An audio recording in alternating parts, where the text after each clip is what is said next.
What is up? What is up? What is up, good people? Happy Monday. Where's my Friday night live crew? Where we at? Was that live at 5 crew?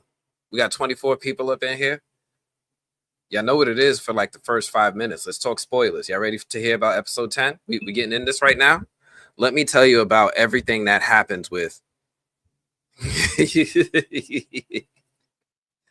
Yo, what is going on, people?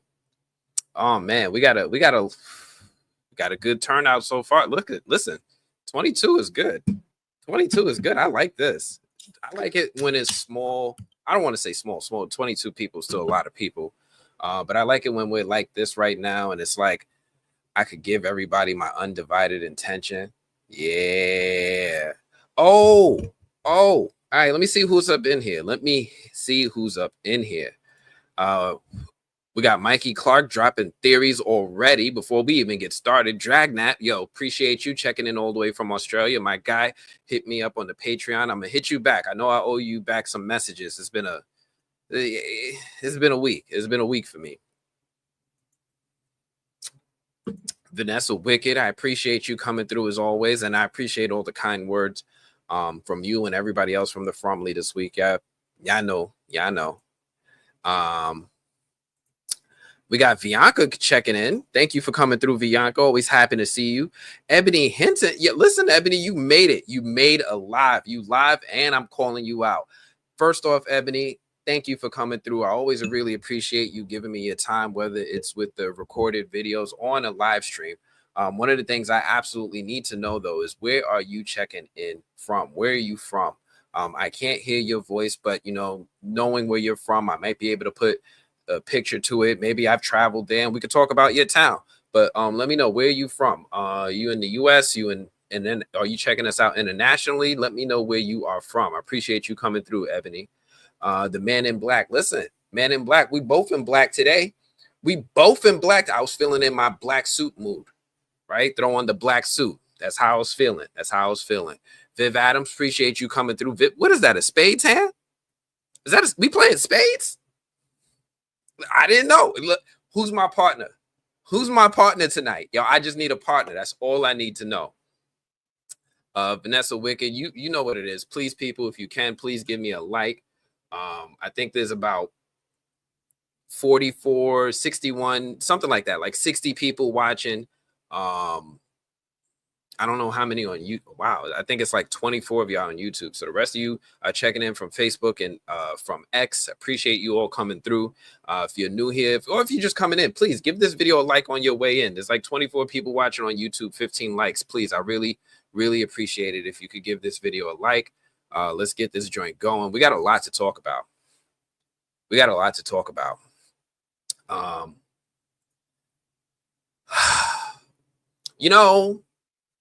Dragnat, I'm not against that. We're gonna get to that. Mike Meadow, appreciate you coming through. Gang. Listen, Fromly is a gang, right? We got each other's back, and we're ready to stomp people out for Victor. No, really for Kenny. I would riot if something happened to Kenny. Lenore, thank you for coming through, checking us out from New York. Always appreciate all my New Yorkers coming through. You already know I'm from New York. Listen. What part of New York? That's the question. What were you in a borough? Were you in one of the boroughs, or you like what we call upstate? Where you checking in from? Please let me know. G'day. Listen, this one already told where he's from with the Raven. G'day. I know where you from. You from the land down under. I appreciate you coming through, Raven.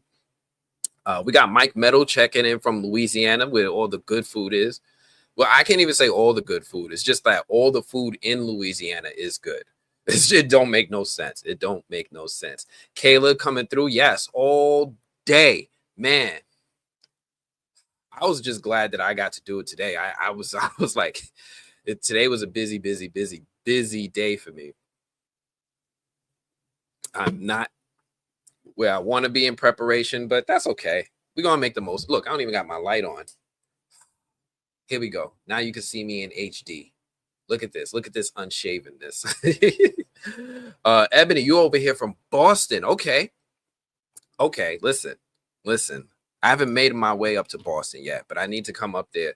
I heard, what is Boston known for? Is it for the lobster rolls or the crab cakes? I think it's the lobster rolls, right? I definitely love me some lobster rolls. Viv Adams, your first live as well. But listen, now you get to get, yeah. Now we got to give you some attention, right? We got to shout you out, give you some attention. Appreciate you coming through. Where you checking in from, Viv? I already know that Ebony's from Boston. I need to figure out if she can point me in the right direction of some good crab cakes. But I need to know where you checking in from as well. So Viv, hey, come on, let me know where you checking in from. Molly Mar, always happy to see you. This is my New York Comic Con homie right here. Media Melanie, thank you for making it. Listen, some of these X users are pouring in. I appreciate you coming through. I see you've been giving love and support over on X. I want to call it Twitter, but it's not Twitter no more. It's not. I'm going to start calling it by its name. It's X. It's a big X. But thank you for coming through. I appreciate you giving us some of your time on a Monday no less. Jatera Simmons, hello from New York City. Oh, Jatera, look, you already know what it is, right? There's good food everywhere in New York, right? You want that. You could get anything you want in Manhattan. I ain't even going to front. Manhattan does have a little bit of everything, but the locals already know the best food is in them outer boroughs. You want some good. You know what? Let me not get on a tangent already. We just now getting started.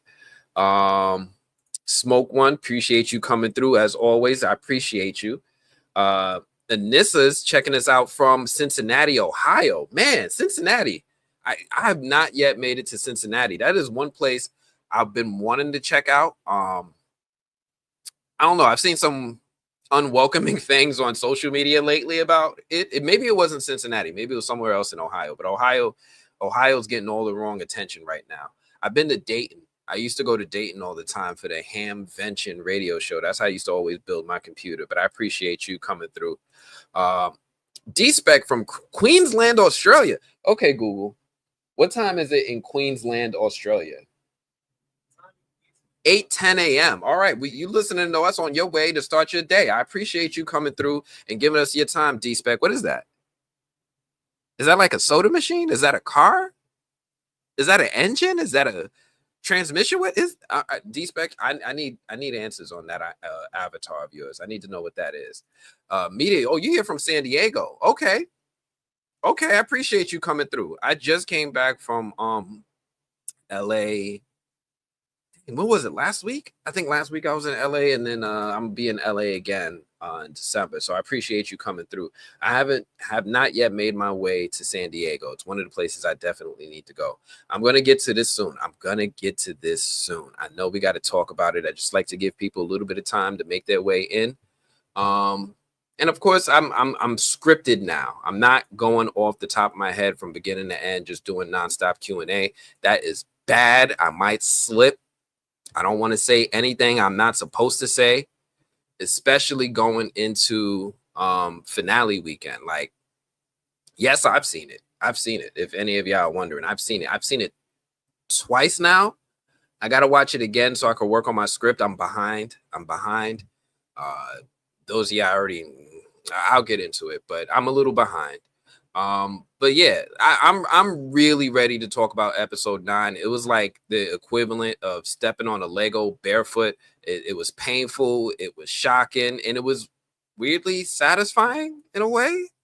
But listen, I'm ready to get into this. If you are too, then you are in the right place. We got blood jars, we got psychic powers, we got monsters running faster than my kids when they up to no good. I'm ready to get into it. Oh, we already getting started. I appreciate you. Let me just. Hey, I want to let y'all know. Hey, I want to let y'all know. Already kicking it off. Thank you so much for the Man in Black, for your $2 super chat. I really appreciate you. Thank you. Listen. So monetization is a new thing for me. I'm getting back into what this is. I don't know. But I appreciate you. And I definitely want to talk about episode 9. It was definitely more realizations than revelations. It's a little bit of both. It was like, it's the things that you know what? I'm not even going to disagree with that, because there are things that were kind of made clearer versus things that were just introduced that were outright new.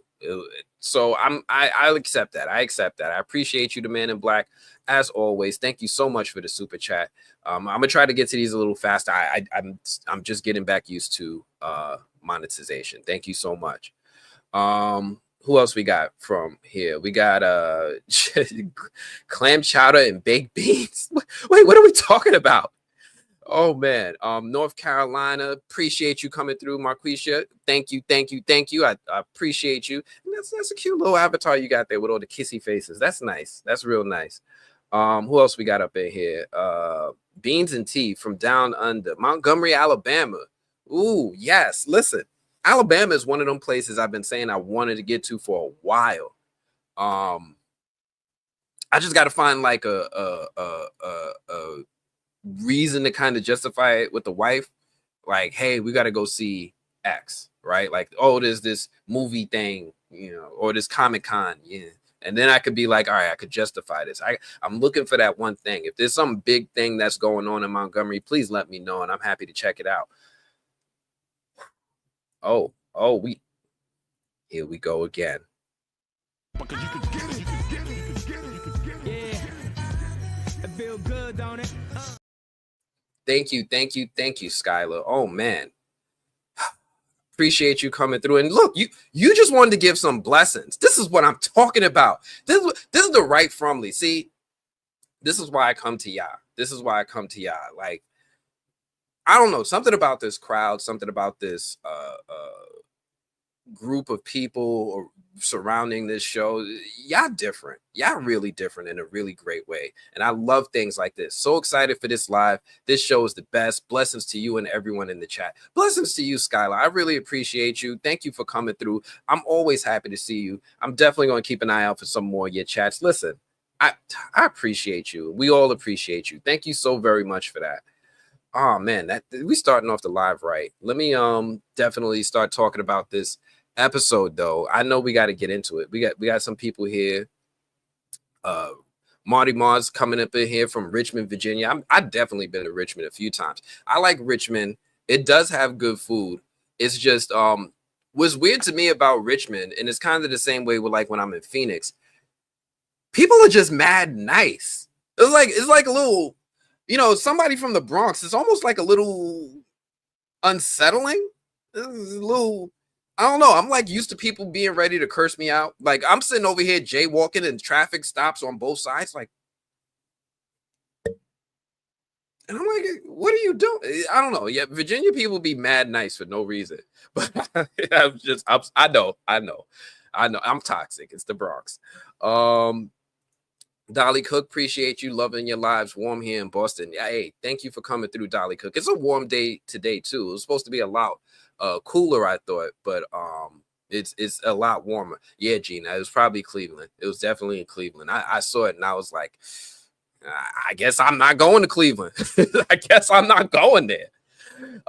Keo Marty, thank you for coming through from France. I know it's late for you. It's 10:16, maybe 11:16 with daylight savings. Thank you for so much for coming through. San Diego's got fish tacos. I believe it. I definitely believe it. I actually like the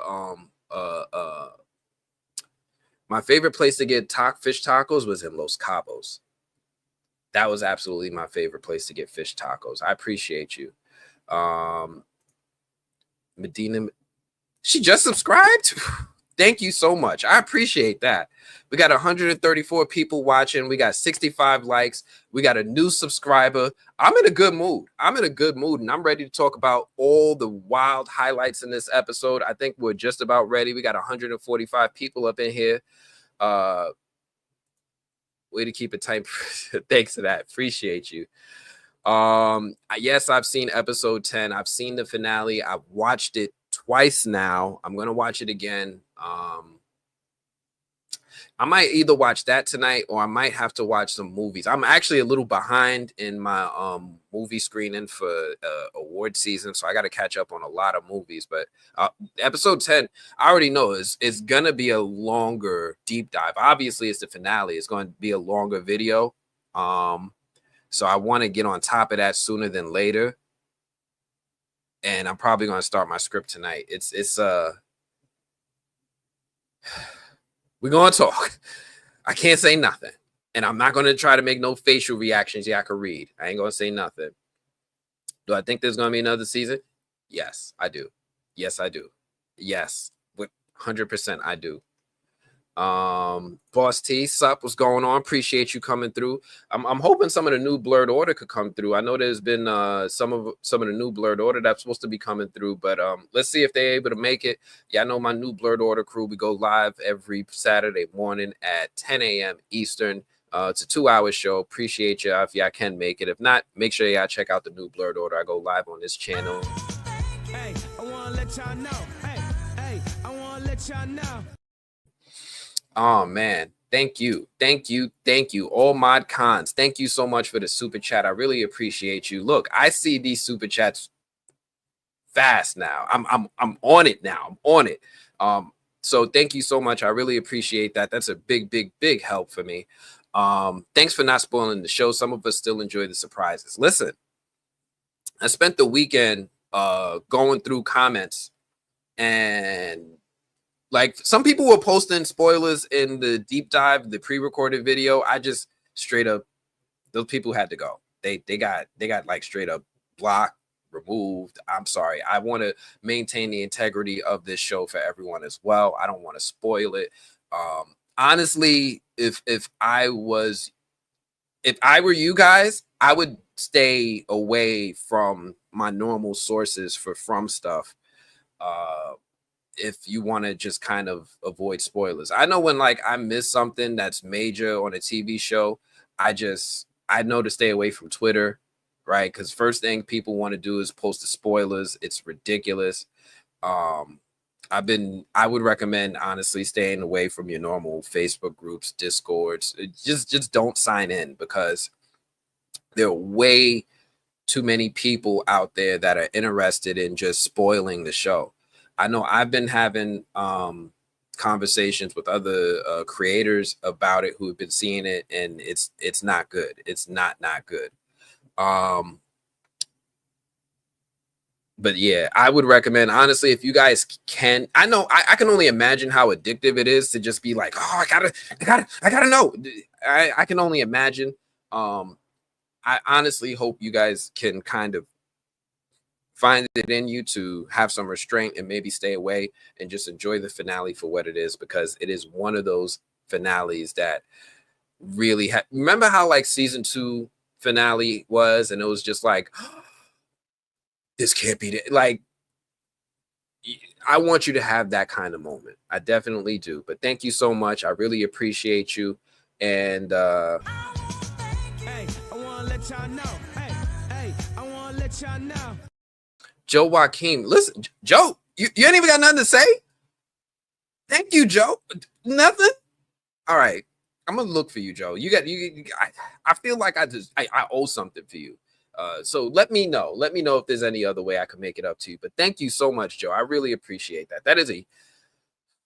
I'm still getting used to this, y'all. I'm still getting used to this. Let's see.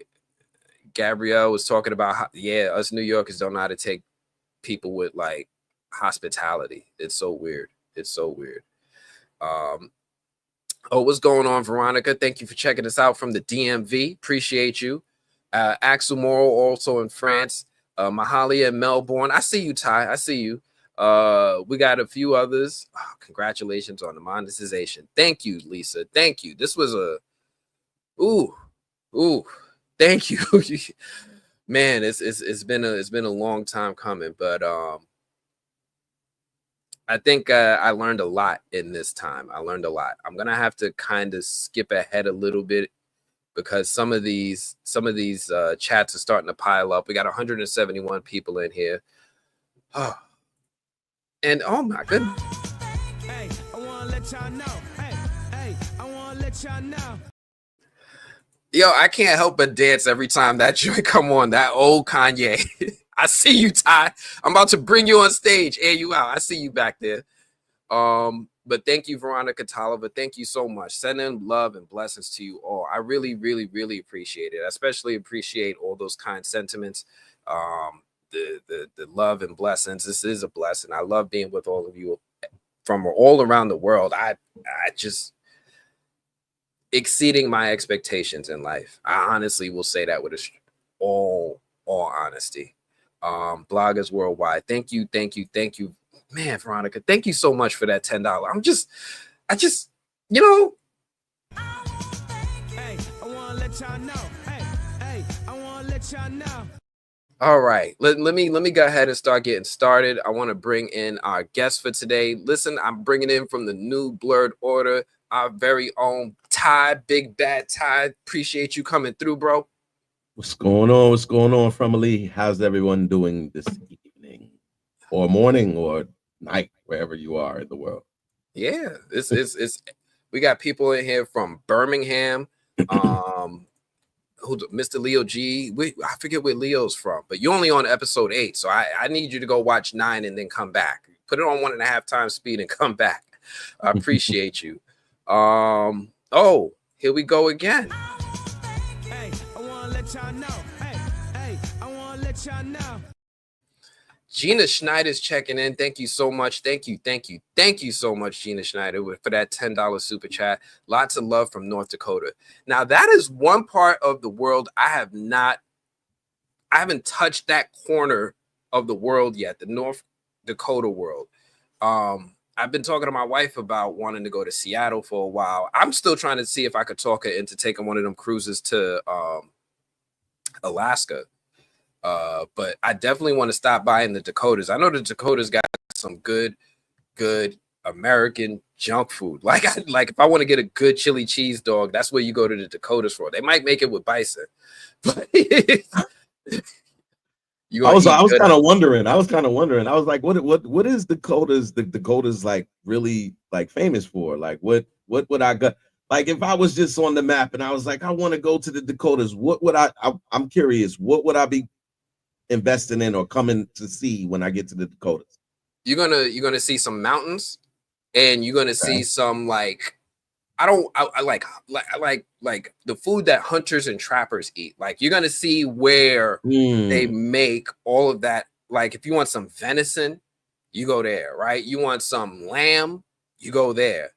But Dakota is really, really known for that. They got some good farms out there.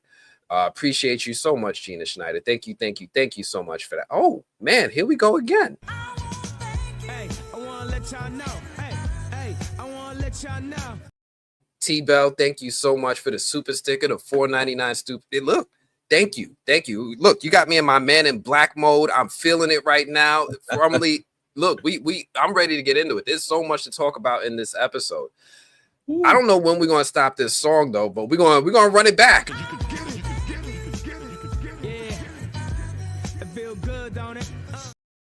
Oh man, so much to talk about. All dogs are lunch. All dogs are lunch. Wait a minute. Wait a minute. Wait. I want to get to your comment, but I need to understand this screen name. All dogs are lunch. And what is that? A pink slip? Thank you for checking your medicine. What does that say? I'm so confused. A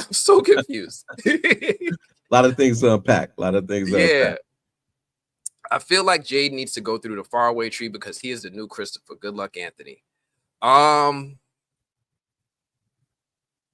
I think you are onto something. They absolutely are giving us the hint that Jade is connected to Christopher. And the boy in white absolutely said he wanted Christopher to go through that Faraway Tree, but he was not listening. And then we had Miranda trying to do it instead. And then we saw what happened to her. She became lunch. I'm sorry. You caught up, right, Ty? I'm absolutely caught up, man. Okay. Oh, all right. Just making sure. I agree, though. I agree that Christopher does need to go through that tree so we can see what happens. I'm wondering, like, not Christopher, Jade. I'm wondering though, if Jade goes through the tree, what happens? Like, is he going to end up at the lighthouse or is he going to go someplace new? A lot of commenters have been pointing out that Victor has a map in the back of his truck, his Peaches truck. He has like a map on the wall of all of Frumtown, and it points out where the Brundles are, where the root cellar is, where the car graveyard is. And I haven't really studied the map yet to see if there are any locations we have not yet visited in this show. So I'm curious, if Jade goes through that tree, what'll happen? I've been thinking about that. I'm gonna think about that a little bit more. But thank you so much, Old Dogs and Lunch. I agree. This is a big one. And oh man. Hey, I wanna let y'all know. Hey, I wanna let y'all know. Because you can get it. Yeah. It feel good, don't it?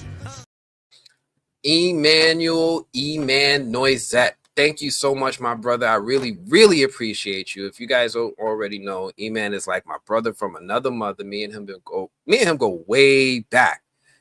Thank you so much for the $20 super chat. And thank you. Let me read your comment. Leakers ruin the show for the audience and everyone's favorite from content creators. If people keep encouraging it, the studios will crack down and take their access. It's a privilege that shouldn't be abused. 100%. 100% agree with this. I've been on the fence about how I want to address the leakers. Because like, you know, I'm torn because I'm from the Bronx, so I don't snitch. Like, I just don't do it. Like, I'm not gonna be like, oh, they're telling. I don't do all that, but I do feel like when people have you seen any of the leakers yet, Ty? Nah, none of the leaks. Oh, you nah. Okay. See. Listen. I've been in the cave. I've been in the cave, and I've been brewing, and I'm like, I when that happens, I kind of disconnect from all of the unnecessary things. So I caught my episode, and then I went back into the cave. I was like, all right, you know, let me brew, let me stew some things up, man. But nah, I haven't seen anything leaked, and I'm glad that I haven't. And I'm sure you guys are gonna tell me that not necessarily what was leaked, but well, what was leaked at this point? I guess would be the question. What has been leaked? I'm not saying what the leaks are. There's definitely some people who have been good. They've been able to avoid it. I don't want to ruin it for them. I'm not going to say what the leaks are, but I mean, have people. I'm not saying that. I mean specifically. I'm saying like have this. So you're saying that somebody's leaked what happens in the finale? Oh, there have been leaks that made it onto Reddit, I guess, a couple weeks ago, and then people started circulating them. And one of the favorite things people do, one of their absolute favorite things they do is they go into some group or they go up to some YouTube video and they go in the comments and they say, I have a theory. I bet Henry's going to make it to Fromtown. And then it's like, oh, he was right. You know, they try to pretend like they have a theory when it's really just a leak that they're masquerading as a theory. Another thing is I actually seen some YouTubers doing it. And now I'm like, next week, I'm going to talk about them. Next week, they're going to get all my business. But right now, I'm not going to I'm not going to give them that platform.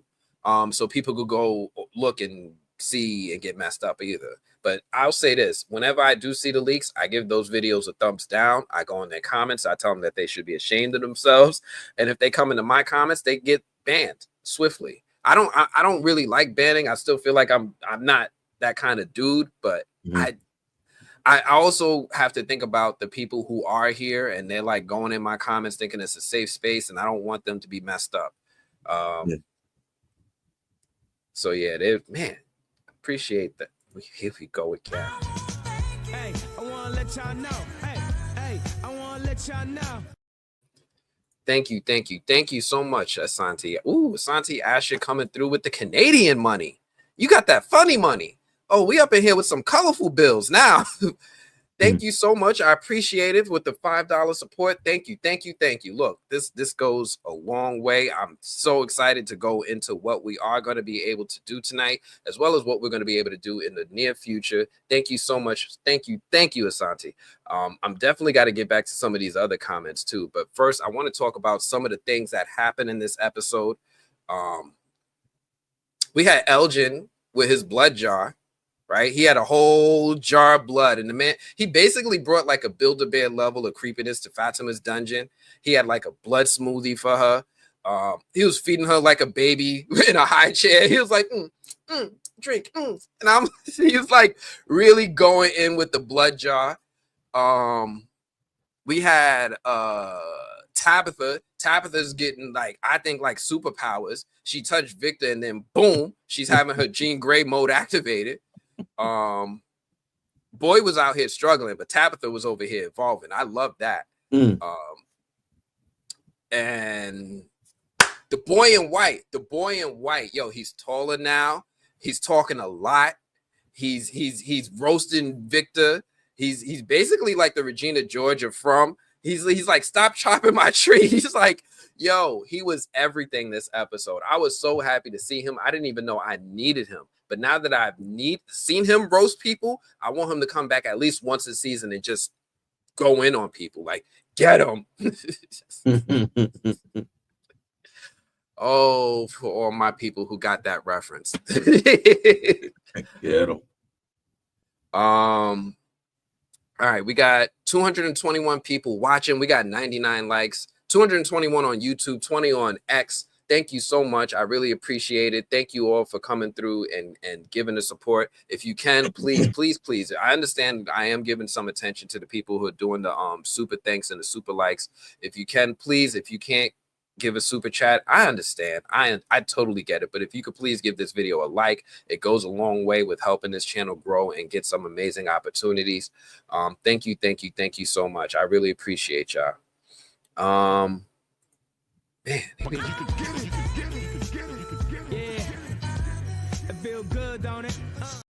Ramona, thank you, girl. Don't it feel good? I appreciate you. Thank you so much for that super sticker. Here we go.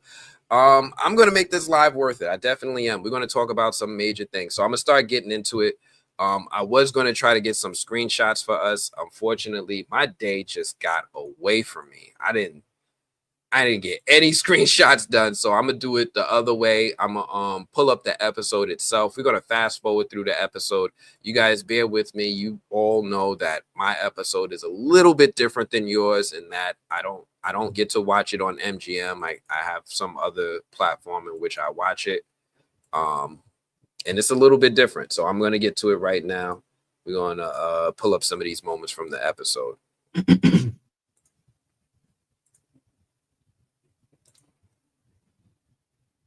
Where we at? There we go. This is the right one, right? This ain't 10.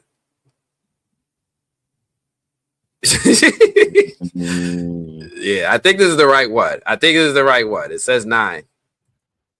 That's only happened once. That's only ever happened once. All now right. People's going to go back and be like, yo, when did he slip up? That only ever happened once. Yeah. Oh man, but thank you again, Ramona. I appreciate you. Thank you so very much. Let me make sure I can see some of these comments. Let me go back. Let me make sure I didn't miss any. Oahu, Hawaii. Oh man, I was just in Honolulu in March, and I need to go back. Something about that Hawaiian barbecue is different. I love it out there. I love it. I've been telling my wife for like the past 3 weeks, when are we going back to Hawaii? Please, when are we going back to Hawaii? Let's see. Inside jokes. E-Man. I want to get to this. People upset about the leaks. Y'all ready for me to get into the episode, or we going to talk a little bit more? Let me see how you guys are feeling. First off, Ty, what'd you think of this episode? Oh, man. Yo, so I'm probably on the different side of this than a lot of people. Like I was looking when you title an episode Revelations, right? I'm thinking I'm about to be like, finally, I know some stuff, right? And I watched this episode and I was like, I don't know that I'm still in this place where I still don't know what's going on. Like, yeah, Tabitha's doing some suspect things now, but after seeing the entire episode, I was like, how does that tie in? I think we already kind of had this idea that there was a connection with Tabitha and Victor's mom, especially after having the conversation with Tabitha and Victor's dad, and just kind of sharing the things that she experienced that he then confirmed that his wife also experienced. So we knew there was something there, right? But I don't know how you want to do this. We're going like from the beginning to the end, or just jumping all around. I don't know, but it just, after seeing the entire episode, I was like, I'm still left like not clear on a lot of things. Like, yeah, there was moments that are different from the experiences we've had throughout From, but it just doesn't illuminate anything that I'm like I didn't already kind of feel or know. Like it's just one of those things. The only thing I can say is Elgin Elgin's Elgin's going through it. We gotta protect Elgin. We gotta protect him, man, because this dude hasn't shaved. Listen, we've been okay. Well, we haven't been okay with Elgin wearing the same clothes the entire season. No, this is the problem. Yeah, but it's gotten too far. We gotta get Elgin some serious help, a bath, some soap, a good shave. I mean, I was looking at Elgin like, damn, he's got hair growing on his face. I'm thinking this is a kid the whole time. Elgin's a whole man. I didn't even realize how big Elgin was until he stood next to Ellis. When he stood next to Ellis. Dude, damn, this man is a giant. Elgin is a giant, man. So do that. A couple weeks ago, the actor, his name is Nathan D. Simmons. Yeah, he took over the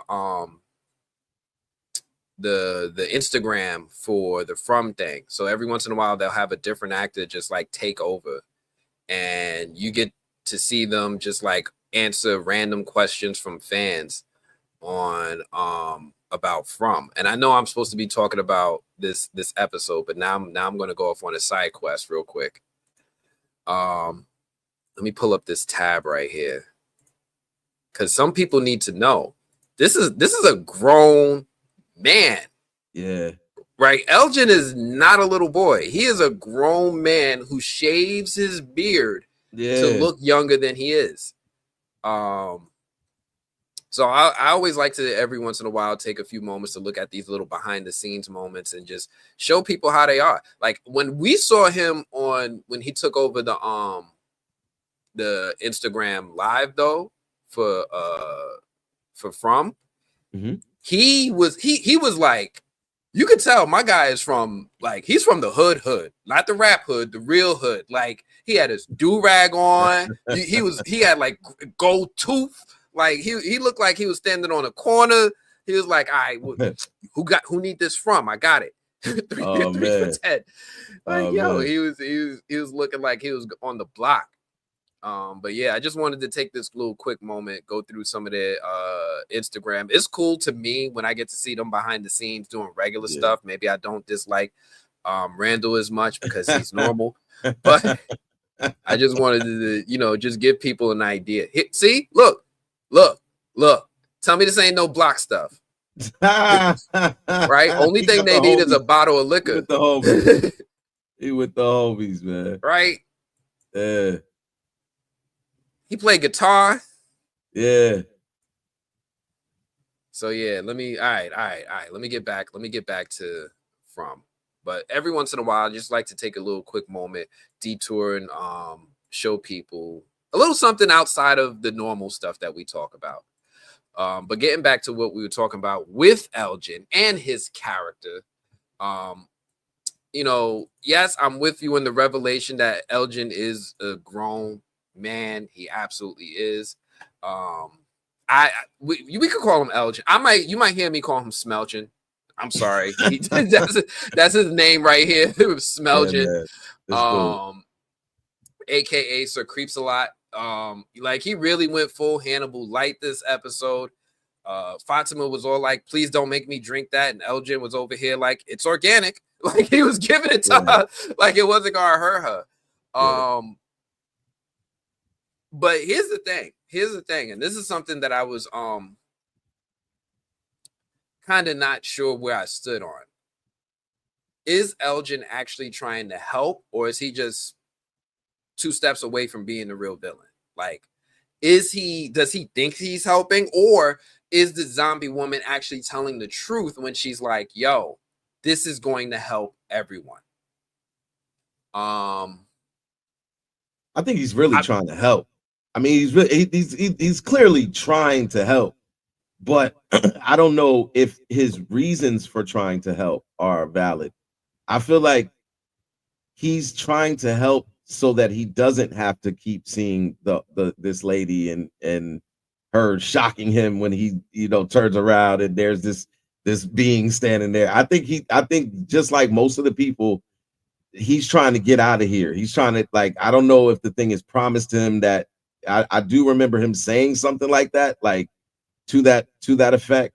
That once the baby comes, then we'll all be able to go home, and something like that. So he is under the belief that whatever he's doing is going to somehow help them all get home. So I think his mind is in the right. I guess his heart is in the right place. I don't know that his mind is in the right place. I can see that. He wants to do good, but he's just, I keep hearing like what's his name? The Instagram dude, the dude who do comedy, the Caribbean one. He has that character. He'd be like, "Are you dumb?" Like, I'm like, he just straight up goes, "Are you dumb? Like, did you just not know you were dumb? Like, are you?" Elgen is one of them guys. Every time I see him do something, I'd be like, "Oh, he's dumb." He means well, but he's dumb. Oh man, Elgen, man, damn man, he don't take baths and he's dumb. These are 2 combinations that is not going to get him far in life. But man, oh man, Elgen, what's going on, man? He's out here like acting like the blood is like some ancient kombucha recipe, and he's just feeding Fatima some nutrients. Like, yeah. I don't know. He's I don't know. I'm curious where other people stand with Elgen right now. So I'm curious what you all think in the comments. Do we think Elgen is going to end up like being right? Is he listening to that angel who is helpful because his grandmama used to say it? Or like, what is really going on with Elgen? Let me see real quick what we got. Curleen, thank you so much. You made it. You made it. Listen, you're not too late. You're in the right place at the right time. I appreciate you coming through every time, Curleen. Thank you. What else? Oh, Michael Lamont said it was revealed that Jade can climb a ladder. I know some of you saw my video and was like, Taryn, who is he talking to? Taryn is the Reddit theorist and author. He was a guest on this show, I think back on episode 4, and he mentioned about how Jim was the only person who could climb ladders, and Jade never was able to climb things. He had a fear of heights, and it was something that was repeated throughout the season. So I did want to point that out real quick, that Jade overcame one of his fears and he was able to climb a ladder. So this is what that whole reference is from. Let me see what else we got. Frostadamus. Oh, don't worry, Frostadamus. You made it. You here on time. It's cool. You made it. You made it. Boyd revealed his Parkinson's to Ellis. That was another revelation that came through. He should have been talking to his son. Oxanti from Romania. Hope I didn't miss much. No, we just okay, Google. What time is it in Romania? 12:46 a.m. Oh my, thank you. Thank you thank you for hanging with us. Thank you for checking this out live. Look, if I see your comment, I'm definitely going to call it out because you are definitely here on when you don't have to be. You could be in bed sleeping and getting ready for tomorrow. So I definitely want to make it worth your time. So I'm going to be looking for you as well. Elgen is OVO. What was being said about Tilly? I came in late, no notification. People were saying that Tilly is still the mole from the afterlife somehow. I don't know. Let's see. The fact that he's not confined on learning anyone is crazy. We talking about Elgen. Okay. Elgen. Elgen is a little bothersome because he's keeping all of this insular. But the thing is that the one person he was really comfortable talking to was Tilly, and Tilly is gone. So I'm a little curious if there was a connection between Tilly getting murked and then Elgen be following behind whatever the pictures told him to do. Golden Child says he takes baths. He just leaves his clothes on during the process. No, he don't, Golden Child. That was a dream. That was a dream. He never took a bath. I thought he took a bath too. I was confused. I was like, oh, he finally changed his shirt in the tub. And then I looked back and I remembered that was a dream. He was sleeping when he was drowning and he woke up and spat up water. He was still wearing the same musty ass shirt. But he don't take baths. Yeah. That's even worse if he's just taking baths and leaving the clothes on. Because after a few days of wearing wet clothes, or not even a few days, but after wearing wet clothes and then just not wash, I mean, just bro, that's mildew. That's you're gonna be stinking. That's a whole different type of smell. What's that, like, fungus? Ooh, that's like sour. That's that sour, like, oh my gosh, like that's like you left the basketball court and just went to bed. No shower. Just went to shower. bed. Next day went to work. I mean, because that's a combination platter. Like you got feet. You got like because everything, all your body parts give off different odors. So you probably got feet smell, underarm smell, bad breath. Like, oh my God, like you just name it, just combine it all in one little thing, and that is what Elgen is walking around smelling like right now. Like that's literally that's really why Fatima was trying to get up out of there. She was like, look, if this shit doesn't have no type of air circulation down here. There's no air circulation, Elgen. I smell you worse. I smell you better than anybody smells you right now. And he's like, no, it's okay. She's like, it's not okay. It's not okay. I'm about to die. You're gonna kill this baby inside of me if I gotta keep smelling you. Yeah, that's how bad it is, Elgen. Oh man. Let me he said the combination platter. The real deal. Oh man. I love the comic book avatars. These really get my attention. So the real deal says no, he thinks he's helping them to get home, but he helping the wrong side. Yes. I feel you on that one. It doesn't seem like he's making the right decision. Justin Pearson, we ain't here. What up? What's good? Happy to see you up in here as always, Justin. Thank you so much for coming through. Lisa, you already know I'm always going to point out your comments when I see them. You're one of my peoples. I'm looking for you. Christopher, when talking to the boy in white, said things lie here. So that told me don't trust those entities because they lie. Maybe I didn't study the boy in white script enough. He does say that this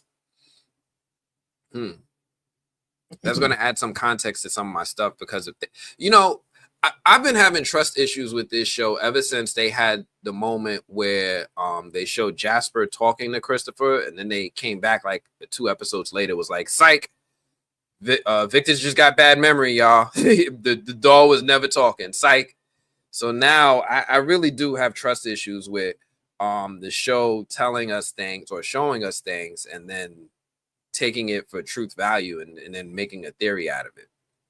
I also support that idea because I hear a lot of people like already casting Elgen in the comments as a villain, and I wonder who will we find out later like who the boy in white was the villain the whole time? You know what I mean? Like that it just seems like the setup with like this is 3 seasons in, y'all. Like with like whenever we think we know anything about From, we find out we know nothing about From.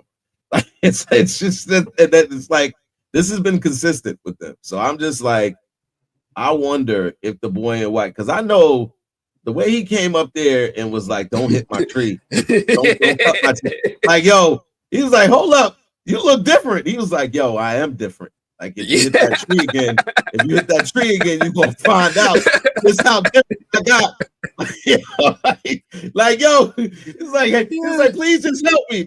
He was like, "You just don't hit that tree no more," and walked off. Like, what the fuck? Like, just start this back, like mic drop. Fuck around and find out. Just find out. Yeah, you touch that tree again, and you'll see just how different everything's changed here, Victor, including me. If you hit that tree again, Oh man, Like, yo, it was wild. I had a feeling like why he didn't want the tree cut, because the kids poured their hope in the tree, right? Mhm. We know that the kids poured their hope in the tree, and I'm That's the guessing this story. tree is the personification or the manifestation of all their hope into a physical thing. Mhm. Hmm. What if we have one faraway tree per kid sacrificed? Per kid sacrifice.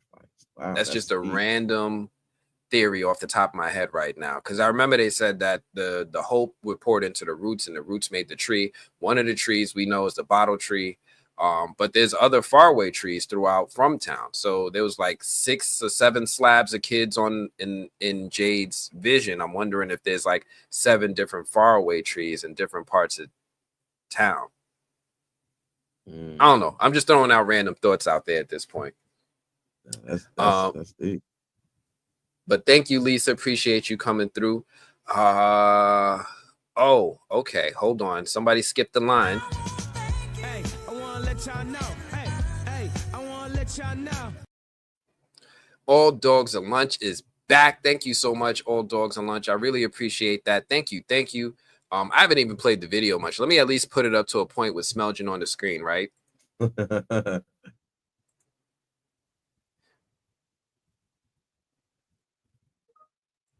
All right, there we go. Smelgin's front and center.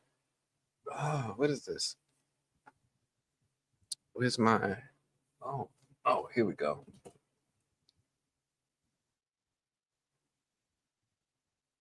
Oh, okay.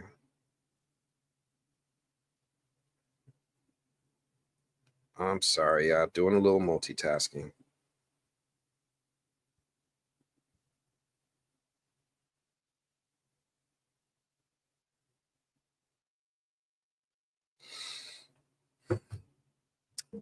All Dogs and Lunch is saying, in my opinion, Elgin thinks that he is doing the right thing, as he was even trying to convince Ellis that Fatima will be okay. But the way he was saying it was kind of shaky. Did anybody notice that?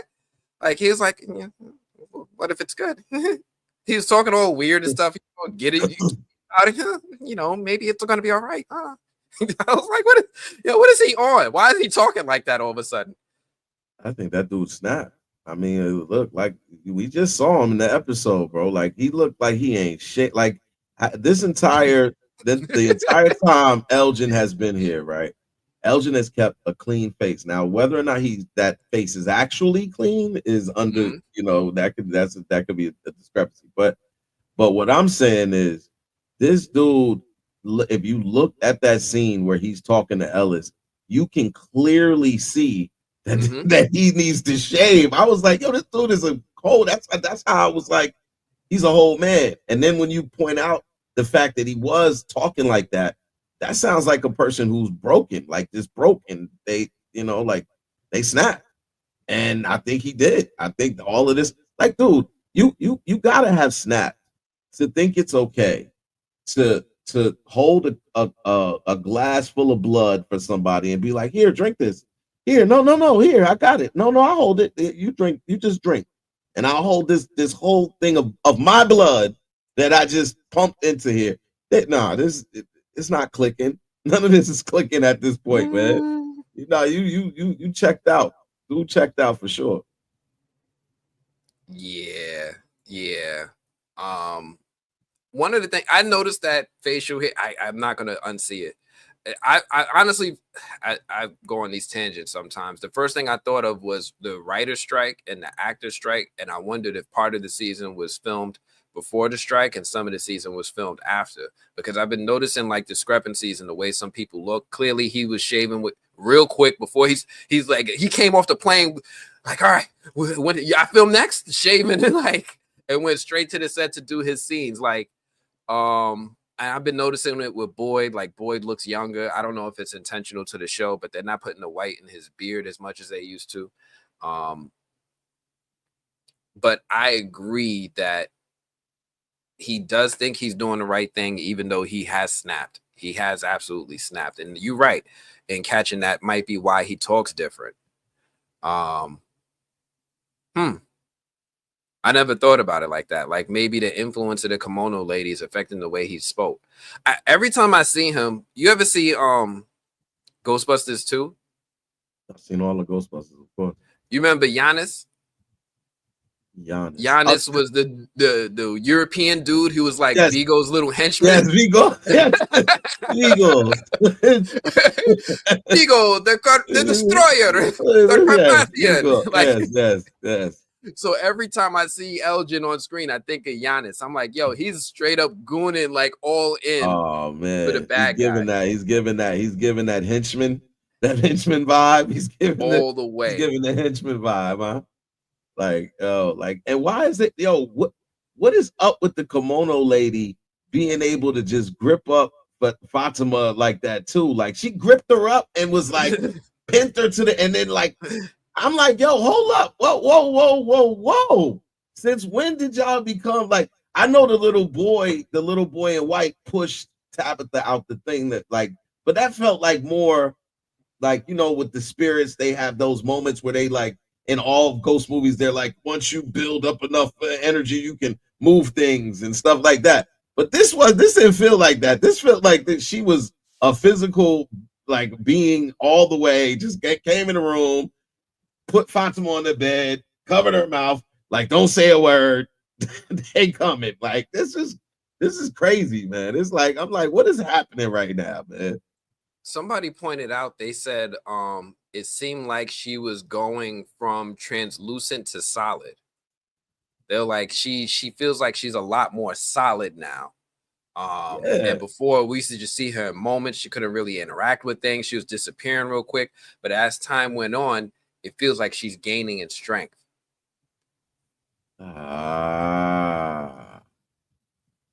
Yeah. So you think when Fatima feeds this so-called baby that's inside of her, she's really feeding her? I think so. I'm sorry. Feeding Fatima, I just immediately go to her with her little Kool-Aid cup, like 2 hands. Yeah. It was like, yo, taste this. You know, like when you give a baby something to drink and they don't think they're gonna like it, they're like, yeah. 2 hands. Oh man, here we go again. Hey, I wanna let y'all know. Hey, I wanna let y'all know. Thank you so much, Robson. I really appreciate this. Let me see what your comment is. Thank you so much for the $5 super chat. I know you didn't have to, and I really appreciate you doing this. Thank you. The no bad thing might be on purpose. Relates with Fatima eating trash, and both are under the influence of the kimono lady. That could be true. That could be true. Right? The kimono lady could be making Fatima eat garbage, or whatever entity is making Fatima eat garbage. Maybe it's also affecting Elgin, and he's just like, fuck it, I don't need a bath. I like that. I do like that. It does fit the mold. I like how it fits the mold in it being one of those invisible influences. Like it's not always like things are going to be glowing, colors are going to be changing. You're not going to see like a spider sense symbol. Sometimes the effect of the monsters is super subtle and you don't see it. So I really like that theory. Somebody's just trying to justify Smelger not taking a bath. Like, nah. There's no justification. There's no justification. Like this, nah. Nah. If there's one thing in From Town, there's a place for you to watch. There's definitely a place for you to watch, bro. Man. Let me see. I think, did I see this one already? I don't believe that Elgin is nefarious. He may be used like Sarah was. Yes, except Sarah tried to fight back. Sarah was like, no, I can't kill a boy. But Gina, I don't know. Elgin's just like, oh, this is what we got to do. This is where it happened. Yeah. I got to grab her right here. This is her bed. Like, he's what's the plan? What are we doing? Just let me know. Yo, Elgin is all the way with it. And that's the problem. What else? Just genius. I see. That Screen name always throws me off. I want to say genus, but it's genius. I see what you did there.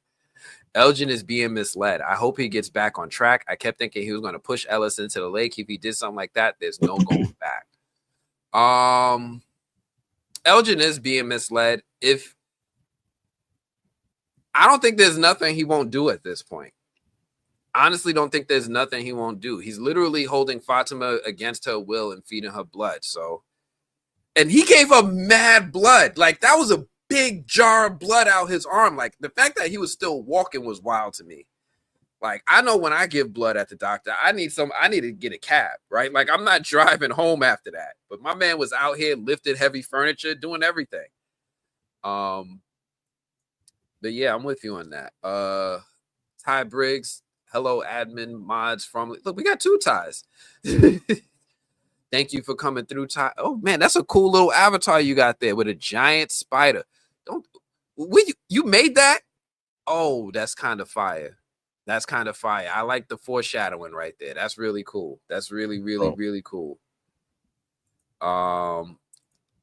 Vanessa says, Ant, get membership ASAP. All right, I think I'm gonna do it. I was on the fence about it because I have a Patreon, and I'm like, I don't want to split the audience that way, but I think I'll do it and just work on getting everything in both places, and that'll just be on me. But thank you, Vanessa. You're right about that.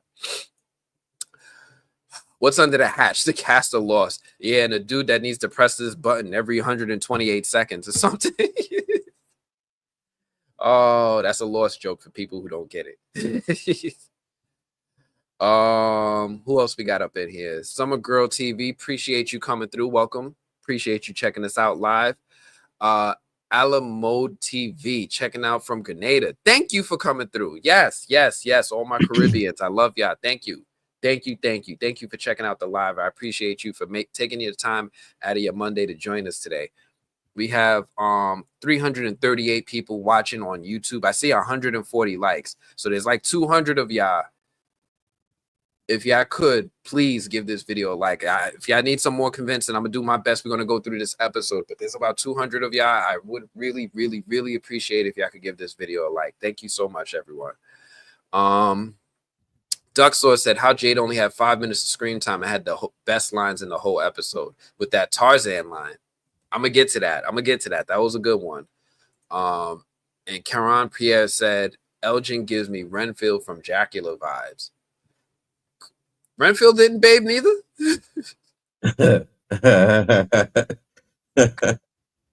Renfield was out here funky with blood on his breath? He was eating bugs. Renfield was eating bugs and shit, man. Like, oh, man. He was out here eating roaches and whatnot. So I don't know. Oh man, all right. I gotta let me move ahead. I saw some people in here. That's right, genius. You're welcome. I caught it. Skylar the writer. Oh, we talk about Elgin's crazy tale. Let me pull up a seat. Why do people keep listening to the voices that tell him to do wild-ish? He ain't learned from Sarah's experience. Yo, Skylar, he wasn't there. But he gonna find out, right? He's now entering in phase 2, the find out stage.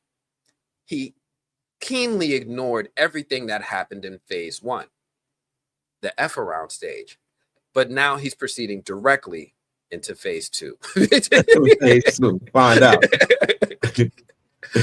But don't you think that the people in From Town are just in desperation mode? Like, it just feels like we've been here too long. We don't want to be here anymore. Anything that's not eating us and killing us must be here to help us. Like it. I feel like that's the route that a lot of people are taking in From Town. Like, there's still some sane people like Donna. Who basically, I think she would tell immediately. Donna be like, I just seen some shit, like, but like, I think a lot of the people in From Town are super desperate. And if it doesn't immediately hurt them or immediately attack them, then they're liable to believe that it's something that can help them. And I think the kimono lady in particular told Elgin, initially, like, I can save them all, I can save you all, or something like that. I can help you save them all, or something to that degree. So he's always been under the illusion that she's here to help. She hasn't hurt him. She hasn't done anything to him to make him think otherwise. So I think if we were all in those shoes too, I think if you put yourself in that predicament, or if you were like in From Town and you start seeing the stuff that is happening in From Town, and then you hear people start telling you stories of them talking to things and everything like that. Of course, initially you're not going to believe it, but once you actually experience it, then it's a different ball game. Like, Tabitha was following the Ankui kids. They never did this before. Yeah. Let's go. They must be helping. They must be leading us to something, and in that scene, this is why the From writers are so good at what they do. In that scene, you're led to believe that the Ankui kids were leading her there to find Fatima, only to find out that that Victor's in there. So it's like, well, who were they helping, really? Like, what was the real reason that they brought them there? Was it to get Victor, or was it to find out that Fatima was there? Like, we don't even know, because of the way that they kind of wrote that scene. This is true. And we're seeing it from both angles, right? We have the Elgin who comes in and he's just believing everything, and then you have Acosta who comes in and she questions everything, right? She don't take nothing for face value, and she wants everybody to explain it to her so she knows how to process her exact situation. So we are seeing it from both angles. Just real quick, real quick. I'm only going to say this once, maybe, but mostly once. If I see anything that, I'm not going to give anybody any sorts of confirmation or anything, but if you just see people was deleted or banned or anything like that, I'm not going to explain why. You know what it is. Just real quick to all the people in the comments, I'm not here to support people who are looking for that kind of attention. But I am here to give attention to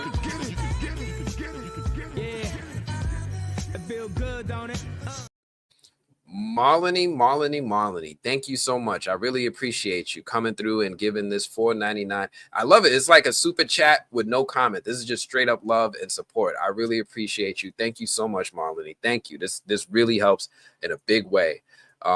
We talked about Jade. Karan is over here from Trinidad and Tobago. Thank you so much for coming through from Trinidad. Oh, man. My son is Trini. I really appreciate it. I get some good roti and sweet bread from the Trinis, man. And some doubles and some pomsits here. Yo, and some Trini Chinese food. Yeah, I'm about to go over to Liberty Ave right now. Oh man. Who else we got up in here? Libby's in here from South Florida. I appreciate you. I'm gonna be back in South Florida next June for the what is the African American Film all black American Black Film Festival? American Black Film Festival. That's what I'm gonna be in Miami for. PM, thank you for coming through. Appreciate you as always. But let me get back to these comments, and I think it's almost time to move on to the next segment. I feel like we've been beating up on Elgin for like 30 minutes now. And we can beat up on him for 30 more. Elgin. Nah, man, I'm nah, for real. We gotta protect Elgin, because Elgin could be on the spectrum, man. So we gotta look out for Elgin. Not making the best decisions right now. High note about roti and doubles with the tamarind sauce. Yo, I like it. I like it with extra chana. That's enough. You know, I know how to order when I'm there. That's all you need to know. I know how to put in my order. But what else happened in this episode?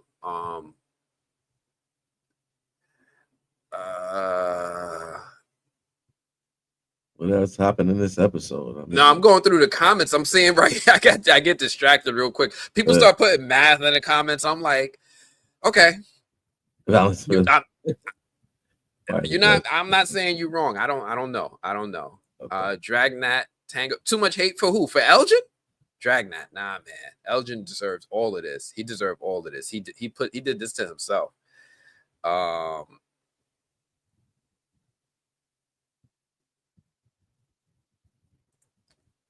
Entities that are major players in this game. The boy in white. Yup. Kimono lady. I agree with that. Disembodied voice that talks to Jim. Which one? The one that was on the radio or the one that be calling up like Thomas? Because that's Dad, where you going? I'm like, this is so wild. Unseen entity. Oh, fake ghost. Oh, the music box, the cicada monster, and whoever's possessing. Yo, there's a lot of people here. Yeah, there's a lot of people up in here. Thomas is evil. Or he's evil and he's vile. He's vile at roasted. Yo, he is so wild. This boy is diabolical when he's on the mic. It's the sinister laugh for me, man. That dude when it was time. Yeah. I was like, when he walked out the RV and he was just laughing. Yeah, it gave me you know the old school Pet Cemetery movie with the little boy was upstairs. You want to play with me, Dad? Yes. Let's play. Like the little sinister John, man. I was like, nah. The trolling is severe. The trolling is severe and unnecessary. Oh, here we go again. Hey, I want to let y'all know. Hey, I want to let y'all know. Thank you so much, Frankie. Hey, I appreciate you. I hope your husband is doing well. I hope he's not too busy video editing today, but thank you for coming through. Always happy to see you. Happy Movie Blog Monday. A few minutes late, but was listening in the car. Let's go. We should have a watch party for the last episode of season 3. You know, I wanted to do a watch party. I contacted MGM and I tried to do it the right way because I was gonna at first I was just gonna be like, you know what, I am in Brooklyn. Who's gonna know? Right? Who's gonna know? Let me just get a little venue hall, set up a projector, and just watch the episode with people. Who's gonna know? But then I was like, you know what? They do watch my show.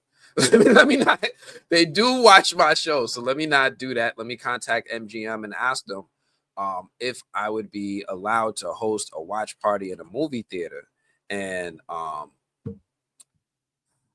got the California answer. You know what the California answer is? The California answer is no answer at all. It's like, I learned this from 50 the other day. Like, you know, like when you mess with a New Yorker and you ask them like, hey, can I do this with you? They'd be like, no, right? They'll give you a no. But he said the LA answer is, you know, if somebody you ask them, hey, can we do something with you? They'll be like, all right, let me see. Because they're afraid to tell you no, because they don't know if that will be blocking them in the future if you go on to be somewhat successful or something. So they don't really want to burn bridges, but they don't want it by saying no, but then, you know, they just leave you on scene. So I sent out this question to MGM and they just left me on scene. They was like, all right, let me get back to you. I'm gonna give you an answer. I just never got an answer. So what is that? So what does that mean? Like, because you explained what their response was, but how does one move with that response? Because that sounds like you're not telling me yes, but you're not telling me no either. And if you I don't know, man. That sounds like you. There are legalities about taking a television show and projecting it in the theater if you're paying for admission. You can do watch parties without paid admission. And it could just be a private thing. You're just it's like having your friends over to your house and put it on a movie. But if anybody has to pay for anything, then you cross into a whole bunch of red tape. And you can get sued, or just straight up the movie theater won't even do it. They already know better. So it's a area in which I would love to do a watch party in person. The other alternative I was thinking about was, and I've seen other people do it. I don't know if I want to get into it because it's also a legal gray area. Is just go on Discord and stream the episode there. I don't think I could get away with doing it in secret, so I'm not going to even try my luck. Gotcha. What I can do is during the finale, I could just go live. And as long as I'm not streaming the episode and I'm just reacting to the moments and we all just chatting about it here, we could do that. So maybe that is an option. I was thinking about going live on Sunday anyway, and doing that. That's not a bad idea, Frankie. I think we might have to make that happen. I think we might have to make that happen on Sunday. What else we got? Oh, Because you could get it, you could get it, you could get it, you could get it. Yeah. It feel good, don't it? All Dogs at Lunch is back. Thank you so much, All Dogs at Lunch. I really, really appreciate you. What are we saying now, All Dogs? You still ain't telling me what that avatar say. It's a pink slip. Boyd's conversation with Ellis was some wholesome, telling his son about his illness. Also, I love Kenny taking back the deputy badge. You know, that was important. That was big to me because, like, he should have been told Ellis, right? Because they were saying that the Parkinson's is hereditary, right? He inherited it from his dad. He should have been told Ellis that, hey, you know, I'm showing symptoms. Just in case your arm starts shaking, he should have said something. But I know, like, when though, Anthony? When should he have told him? Because remember, him and Ellis wasn't even talking, and then all of a sudden, the first time they really started talking was him sharing some news about him and Fatima.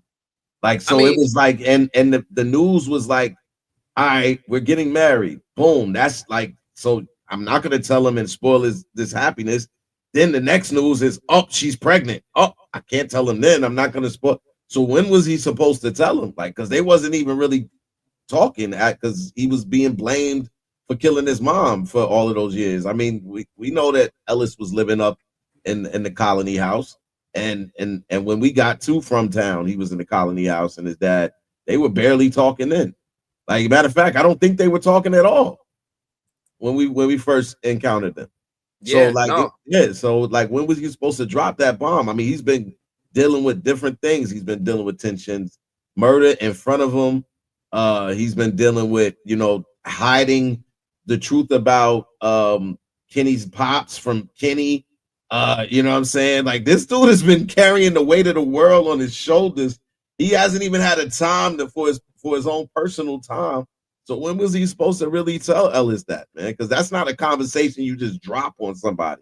You got to be like, we got to be in that space and in that time. And I think this is where that space and time presented itself. Especially when you just saw me shaking. It's like, I can't lie anymore. It's like, I really can't lie anymore. Like, so, like, yeah. There was a few times you got to drop some inconvenient truths sometimes, especially when it comes to health, right? When he was going out with Sarah into the woods, he could have been like, yo, I'm going to go out with this girl. We're going to go in the woods. We're going to try to find a way out. But look, I need to tell you something real quick. I haven't told you yet. My arm's been shaking. You know, it used to happen to my dad. I don't know much what's going on. Go talk to Christy. I'm going to be back. I don't know. I feel like this is one of them things, like, you have to make it an inconvenient conversation. That's just me. I could be hypersensitive to this stuff. But I feel like in a lot of families, parents just have this they just don't like sharing adult things with their children, even if their kids are adult. They just always, like, it feels like a lot of parents hold things back from their children. Yeah, parents don't want to see their kids unhappy. Yeah, and that's really what it all most of the time boils down to. I mean, sometimes it's selfishness, but other times in most cases, I think it's just you don't want to see your kid unhappy, and you don't want to see him sad. And any type of news of loss when it comes to a parent is going to make your kid sad. It's going to, you know, if I got to tell you, yeah, I'm dying and there's nothing you can do about it, you know what I mean? Like, that just puts them in a different space, man. And of course, you know, that's a good conversation, I think, to have. But there is definitely timing. It's definitely, especially in From Town, when you have more things that hold priority in like, maybe if we was out in the free world, it would definitely be a conversation. But in From Town, it's like, shoot. Like, I might not have to have this conversation. One of these things might get me, like, you know what I mean? So, like, before that happens, man. So it's I definitely, I see Boyd is struggling with a lot, man. He's struggling with a whole lot. So I wouldn't I wouldn't blame Boyd for not saying anything until now. I'm gonna check what the commenters are saying. Oh snap, we do got a lot of people up in here. Thank you for pointing that out. Yusuf, I see your comment. We got 359 people watching on YouTube, 179 likes. These likes are going up. These likes are going. There's still like 200 of y'all on the fence. There's a lot of y'all on the fence. I would really, really, really appreciate. Please give this video a thumbs up. It doesn't cost you anything. We still going into this episode. We got a lot to break down. Please give this video a like. It goes a long, long way. Trust me, really long way with helping us get these opportunities that I'm working on, and some of them are coming through. I'm gonna talk about it at the end. I got to talk about a couple things too. Oh, let me make sure I don't forget to talk about this. Hold on, let me write this down. Oh man, almost forgot. We're gonna talk about Kenny. Nobody's going to know what I'm talking about, but I can say it out loud. We're going to talk about Kenny, and we're going to talk about the contest, because I awarded 3 people this contest, but only 1 person got back to me. So I'm like, do I have to pick new winners? What do I do? But let me see what comments is saying about Ellis and Boyd's conversation. Skylar the writer said, Boyd should have told Ellis before Ellis thought he knocked up his play wife. His play wife. It's play wife. No, why you call her the play wife? Skylar just throwing shots, man. Not the play wife. Not the play wife. They not real. Yeah. That's not real. Man. They ain't had no ceremony. They ain't had no ceremony. Oh man. Yes, and yes, I'm gonna call her his play wife, because that's common law shit ain't worth the paper it's written on outside of Frontville. Yo, we don't even have common law no more in New York. Oh man. Yeah, man. Now he had a wedding. He married her. The only thing was missing was the priest. But I mean, like, you don't need a priest, right? Yeah, I mean, you absolutely need a priest. You need an officiant. Yeah, well, I mean, you need an official, who's licensed. Donna's the closest thing we got right now. Oh man. The actual cop. The cop could do it. The cop Acosta could do it. They could renew their vows. Yeah, Acosta. I don't know about Acosta. Acosta's playing. She playing games. She over here reaching for a gun with no bullets. Girl, stop. Reflex. Reflex. She over like, put the axe down, or I'm gonna throw my gun at you. That's all you're gonna do, because you don't have no bullets. You don't have no bullets. You're gonna have to pistol whip me or throw the gun. Either way, this axe is hitting you before either of those things happen. Oh my goodness. I mean, at least she had backup. Did she? It's always backup. Man, listen, Kenny, everybody ready till the first person get hit with that axe. And then everybody's skirting, like Kenny included, like, yo. You start hitting people with that axe, and they start seeing body parts flying. They're like, nah, I don't want to be that guy. I'm getting out of here. Boy Ismail said, but does Boyd really have Parkinson's, or is the town messing with him?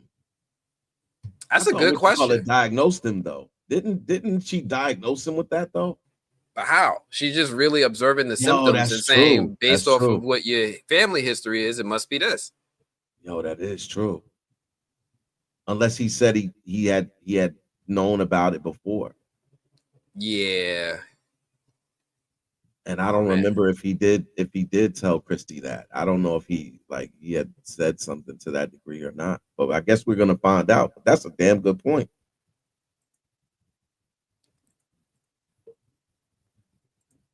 Ellis and Boyd made peace in episode 10 of season 1. That was a long time ago. So he went a whole season. He went a whole 2 seasons without telling this man nothing. That is a solid point. Like, when was a good time? I don't know, 20 episodes ago? Hey, man. It was shit popping off in that, right? Like, it was stuff popping off, man. It's stuff constantly popping. Like, all right, right before I give you this transfusion, let me just tell you, I had other stuff going on too. Yeah. I'm over here multitasking, downloading these episode 10 pictures, trying to decide if I'm going to show any of these or not. I know the real excited people are going to go look for them, and then they're going to run into all the spoilers. So I'm a little on the fence about it. Heather WP says Ellis was only becoming a better son since he found out he was going to become a father. Then yeah, stuff happened.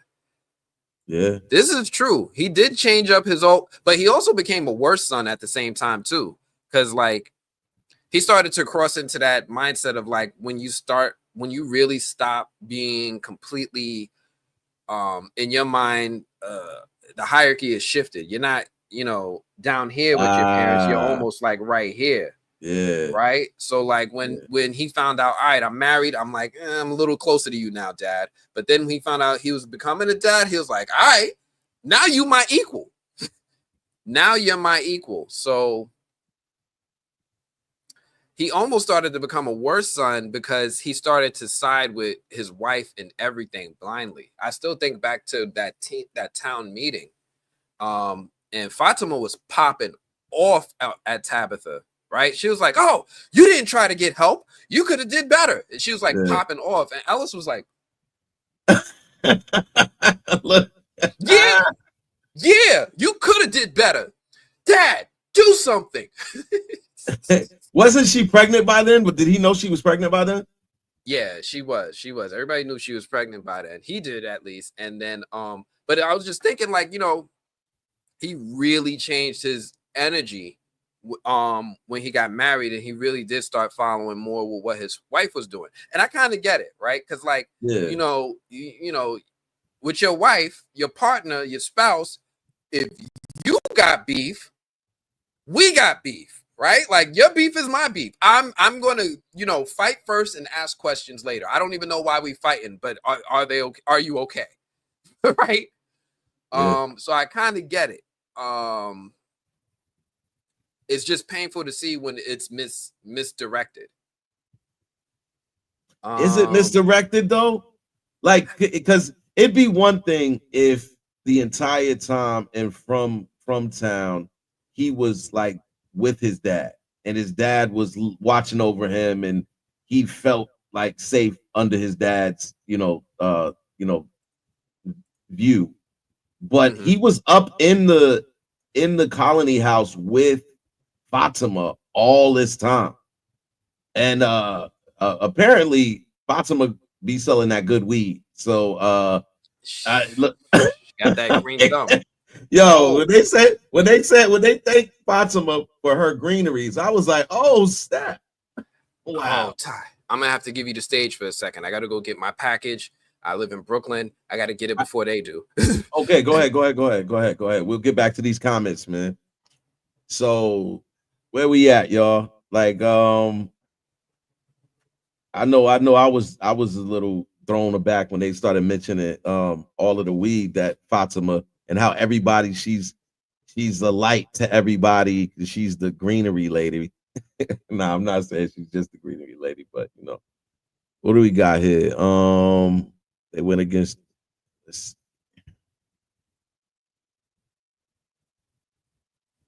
I mean, we learned anything. They grabbed the guy. Let's see. Yeah, it was funny. I know, right? Who are they? Green thumb. I can't put y'all's comments up on the screen, but I'm reading your comments too. You the email because that green might make you a monster now. Yo, no lie, you might get some of that bad weed that's growing out there in the dead vegetables garden. Right? Yeah, it's like that whole conversation to try to have with your son, and especially in from town, would be I don't think there was ever a good time. I think the only reason he even told Ellis was because Ellis saw it. He was present to see the actual symptoms. Fatima is light of everyone's eyes. Right, Fatima the green thumb, literally. Yeah. Kimono lady about to be smoking on that Fatima loud pack. Right? Yo, they talk about Cebu said Kimono lady is about to be smoking on that Fatima loud pack. So Back. Yeah. Another one of these Netflix packages came in. I'm sorry, y'all. Hey. More award stuff. It is. I was already planning on doing another giveaway, and I don't even know what this one is. I should do a drum roll. I like opening this stuff for the audience. They'd be interested in. Oh, what did they give me this time? What is this? Alamo TV. Oh, oh, I don't even know if this is out yet. The 6888, a Tyler Perry movie. Oh, I don't know, man. I'm. Listen, Tyler hasn't been coming through correctly lately, y'all. I've been seeing some of them productions, and I'm a little suspect with Tyler. Like, you got all of that, those resources, and these productions ain't coming out. The quality ain't too great, Tyler. What's it's happening? supposed to be a heroic true story, but this ain't even the album. This ain't even the movie. This is a best song consideration called "The Journey," performed by her. Oh, okay. I love her. Yeah.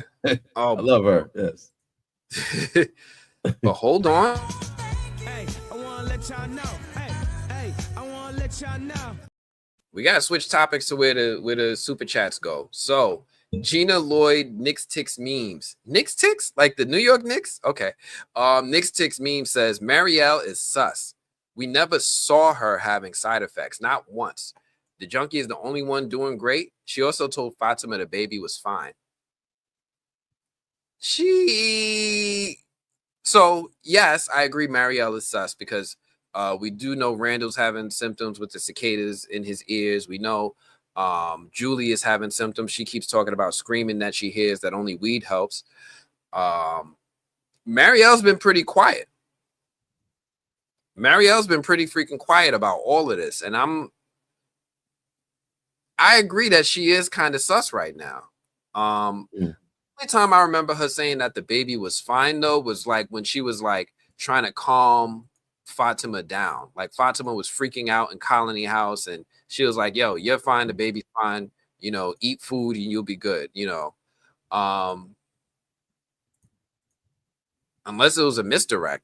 I was just having a conversation with E-Man earlier, and I was saying I really do have trust issues with this show because you just don't know when they'll be like, "Oh, revisionist history. It actually, that what you thought you saw wasn't what you saw. It's actually this." Yeah. So maybe there is more to what is happening with Marielle than I'm giving credit to. I'm gonna have to think about that. She has been moving a little weird, but I will admit that I did dismiss it because she was just, you know, acting like any old medical professional in my eyes.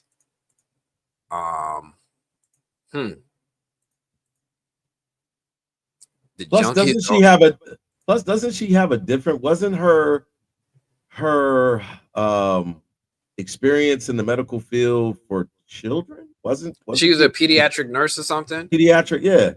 Yeah, so, I mean, she doesn't have this saying, because you should know how to handle pregnant people as a pediatric nurse. Yeah. You're just calming them down a lot of times, especially when you don't have all of the equipment necessary to really to make a proper diagnosis. They didn't have an ultrasound machine at first when she told her the baby was okay. They didn't have that until later. So she's just going based on, you know, you took a pregnancy test, you said you say you're pregnant. Like, I gotta go by based on what you're saying. Like, that's all she got. Like, I hear everything sounds good.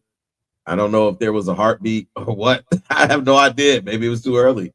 But I mean, I don't know that Marielle is sus, because really, like, it seems like the cicadas pick the time that they start to mess with people. Like, they are now messing with Randall.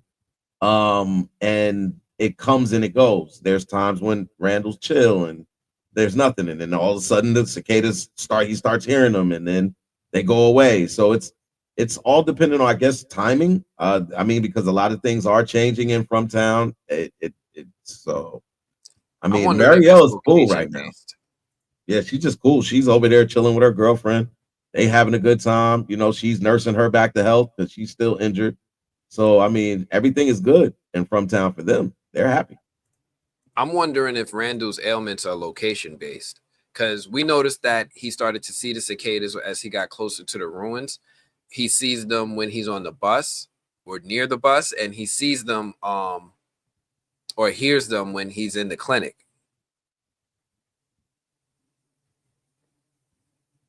The clinic is where the Smiley monster first gave birth to the cicada monster, or the cicadas came out of him. The ruins we know, and his bus is where Smiley killed some people. So I'm wondering if there's any correlation to where he's at to when he's hearing these things. That's a fair assessment. But Gina, thank you so much. I really, really appreciate it. I love the way you write. Is this handwriting? That's how I write that's my cursive right there. That's how I'll be writing. And of course we got one more.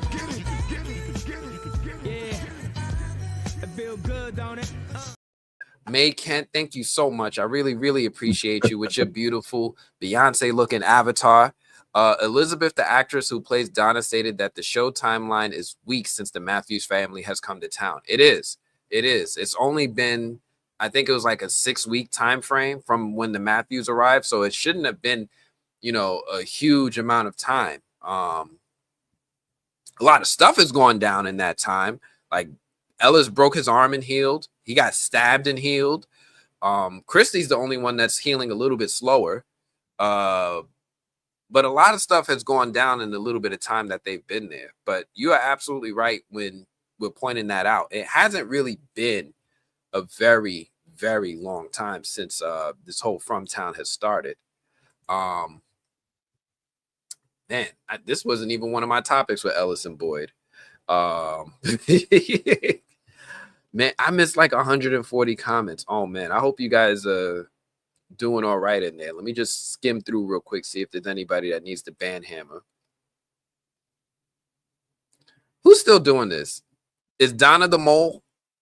I don't even think there is no mole. I think that was a misdirect, honestly. I think it was a misdirect because they know how we are as an audience and how we're looking for clues, but I think it might be a misdirect. Chris B said, can't do Tyler Perry. Damn, catching strays. My respect for Bricks went up for nothing right for Tyler Perry. No. Yo, don't get me wrong. I don't watch you. If you look on my movie blog, I don't cover Tyler Perry stuff. I don't. I rocked with the first couple Madea movies. I thought they were, they were funny. But I didn't see what I wanted to see out of the projects that came after. And I kind of, rather than like bash him or say anything negative about him, I know he's got a huge audience and he's doing great stuff for the community. Just let him rock. He just, I don't need to say anything bad if I don't have anything good to say. So I just been letting him cook. I do get curious when he works on projects outside of his norm, right? Like my wife was watching this show of his on Netflix, and the first thing I saw was like, oh snap, this strippers. This strippers. I just watched it. That's what I'm telling you. Like, yeah, man, it's like my hate. It's not even hate. It's more or less it's disappointment because when you have the level of resources that Tyler Perry has, when you own your own studios, and I'm seeing a consistency where your casting is terrible. Like I'm just gonna call it what it is. Like the acting in that series that your wife was watching was horrible. It was horrific. I was like, yo, this is like for you to have a platform like Netflix that is willing to push your product, and you're putting this out. Come on, man. Like, listen. And I'm kind of tired of the same writing with Tyler Perry movies too, where all black men just hate black women. Like, what the hell is going on there? Like, what kind of promotions is that? Why are you promoting this idea that black men just hate black women? And I'm like, and it's clear that is being. It's not just my assertion. This is like, if you watch Tyler Perry's last couple of productions, you clearly develop that idea that there is something being perpetuated here, and I don't like it. I'm not saying you're wrong. I'm not saying you're wrong. I will say this. He's found himself a niche because there is a audience that seems to persist throughout generations that is attracted to this type of content, right? If you talk about a man that's doing bad to women, there's people who gravitate and want to watch that story unfold. So I don't want to say I admire. I am I want to say enamored. Pull out all my after school words. I'm enamored by like the continued success of him telling these types of stories, even whether or not they have questionable actors or not. One thing I do like is that sometimes he does bring attention to actors who wouldn't normally have attention. I didn't know Lance Gross was a big star for a while because of Tyler Perry. I haven't seen him do as much work since then, but like he's definitely given attention to a lot of people. Idris Elba was already cooking with The Wire, but he also got more attention there. Taraji got a lot more attention again from working in Tyler Perry movies. So I do like how there are people who find a way to participate in these films and then carry that on to help their career. That's the end of my rant. We went off on a whole Tyler Perry tangent. Yeah. Skylar, the writer, you're a writer and you can't criticize other writers on like that. Nah, man, that's a red flag. You're gonna get kicked out the guild for that. Oh man. Karan PS says Nollywood movies is better than Thai. First off, Nollywood movies are great. They are. When I have time, I absolutely, I watch them joints, and I've been trying to review more of them. Some of y'all know I went to South Africa. One of the main things I was trying to do was trying to give attention to a lot more South African and African-made films, creators, and artists, especially for their work. One of the most disappointing things I ever saw was that Disney had a show called Kazazi Moto. It's an African animation series. It won 2 Emmys, and they're not like screaming from the top of their lungs that they have a series that won Emmys.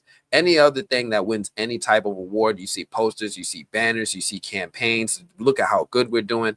I was very disappointed that Kazazi Moto didn't get more attention.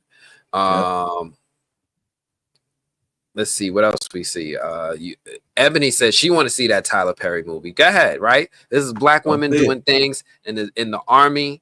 And this is probably one of those undertold heroic black women movies. So I'm here to at least get an idea of what's going on. I hope they send me more. What else we got? Alamo TV said, do you think Victor's dad knows more? No, I don't. I don't think Victor's dad knows more. I think that he came in a very suspicious way. But everybody is suspicious. There's not one single person on this show that I can't question, right?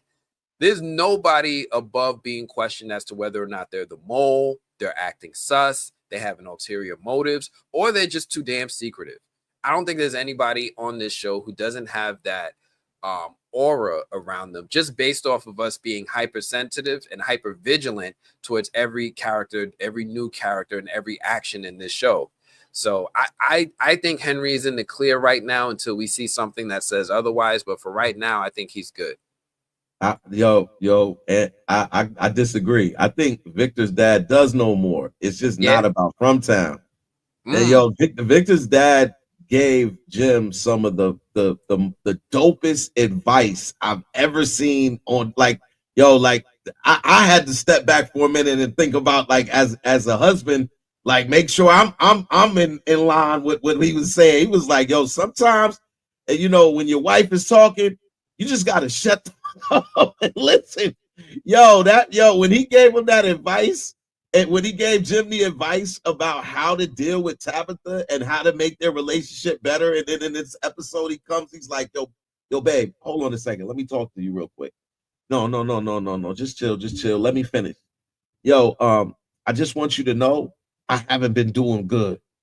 I haven't been a good husband. I just want to say to you, Listen, whatever you want to do in From Town, I'm 100% in now.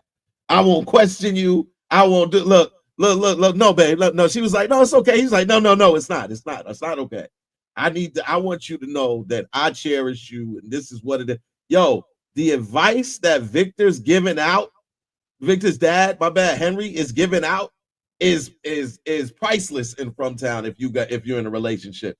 Matter of fact, from now on, we just need to call Henry the relationship guru of From Town. If you are having problems in your relationship, come see Henry and he'll fix whatever problems you got. So, does he know anything about From Town in terms of what's happening? Nah. Can he fix your relationship? Absolutely. Skylar the writer called it out. Hit me in the gut and I'm single. Like, yo, yeah. sometimes you just need to shut the fuck up. You just gotta listen to your wife. That's it. You know, that's it.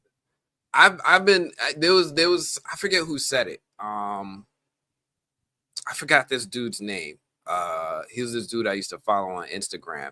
He's all tatted up, like tats all over his face. He teaches his kids how to use guns. His wife is into it.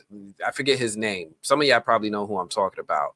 But one of the things he gave as advice was like, yo, husbands, simp for your wife.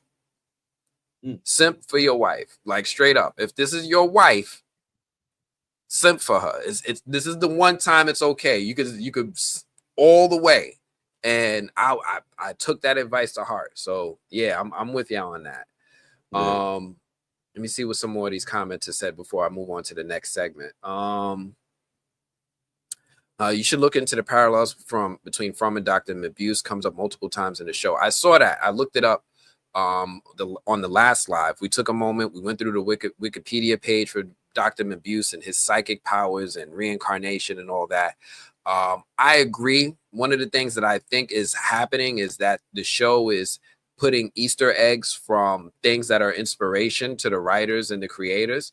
There's definitely a lot of, Wes Craven vibes, a lot of Nightmare on Elm Street vibes, a lot of, classic horror vibes. And every once in a while, I think we're finding Easter eggs that they're putting in the show, but I don't know if it really relates to the mystery. It's more of it's just something put in for fun. Kind of like in the Deadpool and Wolverine movie, they had Liefeld's feet store. That was a little Easter egg about the creator, Rob Liefeld, and his inability to draw feet. So I do agree that these things are appearing, but I don't think there's more to it right now. Ebony, you're really touched on you. Almeida, we talked about you. What is this? If I was in this show, I think I'd want to be an NPC. Like they never hear voices, they never hear cicadas. You just see them walking around like nothing's bothering them. Nah, man, there was that one dude, him and his wife. She woke up dead, and then he tried to shoot. He tried to shoot Boyd. He was an NPC. He was in the background minding his business. He kicked Sarah out of her house. He was like, "This is our house now. Get out of here, you. Leave." And then next thing you knew, he ended up being a character on the show for an episode or two. But I would love to be. Go ahead. No, I was just gonna say some of those NPCs. It just depends on where you're at. Now, if you're in Colony House, yeah, you don't have a care in the world. You smoking good weed. You chilling. You eating good. Y'all are having all of the sexual activity y'all can possibly want. I mean, look, they said it. Colony House is wild. They have orgies, all kind of stuff going on up there. So, like, if you're an NPC on that side of the line, you're great. You're good. Now, if you're living in the town and you're dealing with other issues, then yeah, you might wind up like, oh boy, my wife's gone. I want to kill myself too. I don't want to be here. So, Yeah, I would love to be an NPC on this show. Look, Jeff, John, if you guys are watching this one, look, you don't even have to pay me. You can pay me in pizza. I will pay my own way. I will fly out to Nova Scotia, wherever you guys are filming. I will get me a hotel. I will stay there. And I just want to be a person in Colony House in the background. I just want to be sitting there playing backgammon with the seniors in the back. Let me just the window's broke. And then I don't even have to speak, actually. I could just be there. I could be like one of those guys that just shows up. I'll do that. I'll do that. I'll do that. Listen, just put me in the show just for one scene. That'll make my day. Lavish Struggle says, I really hope Ayano gets more attention. Yes. Totally agree with that. And I think I'm gonna take some time to just give a little bit of attention to Ayano before this live ends, because there is a wonderful trailer out on Ayano and how it's an upcoming Cartoon Network series that I think we'll be talking about, hopefully on the new Blurred Order. But it seems like it's one of them things that we would love our kids to watch. Okay. Let's see. Me and my kids were crushing on black anime. I mean, I had qualms because I'm like, they could have been Americans, but I know African art needed shine too. Everybody borrows from anime. Americans borrow from anime. French borrow from anime. At this point, I don't even think Japanese own that style no more. It's ours now. It's all ours. We taking stuff again. That's where we're right? at. Like hip hop. I can't even say it just belongs to the Bronx no more. They got that up in Japan. They over there beatboxing and breakdancing and all this. So, you know, anime is like that. Pass it around. They had Goku going ham in Mexico City. You saw when Dragon Ball Super was going through the fight with Jiren. They had they shut down the Center Square of Mexico City and projected that joint on buildings. And there was like thousands of people gathered around just watching, like, what's gonna happen? How's Goku gonna get out of this? In dope. Mexico City. No, that's dope. Yeah, man, it's international. Who else we got in here? Tamika's Den. I saw you come in and I wanted to just make sure I pointed you out. Thank you for coming through, Tamika. I always really appreciate having people coming through and saying hi. And if I do have a moment, if I do notice you, you're going to get your attention from me. Tyler Perry is in the chat and he hears every word. That feels like a threat. Like, there's no Tyler Perry slander here. We just critics. We just critics. Yo, I hope he takes some of I hope he takes some of that criticism and applies it. That's all I'm saying. I want to be the biggest Tyler Perry fan. Like, I just want to make that very clear. I want to be, but because of the things that he's doing with his resources and the type of stuff that he's perpetuating, I just never would have expected that from Tyler Perry, the individual. I don't know him personally, but what he's projected in interviews and talked about how he, you know, his faith and all of those things, I'm like, this doesn't feel authentic, Tyler. I'm not saying you're a liar. I'm just saying it sounds like a lie. That's all I'm saying. I'm just saying. I'm not just saying. That's it. So, you know, my thing with Tyler is, here's what I love about Tyler, and you'll hear other celebrities talk about it. He helps. 50 talks about how Tyler helps him in his aspirations to own a studio and be more of a film mogul. And he's kind of, I don't want to say he's mentoring him because I don't know the exact relationship, but he does make it clear, like, yo, Tyler is involved in what he's doing in Shreveport, Louisiana. So I love and respect that.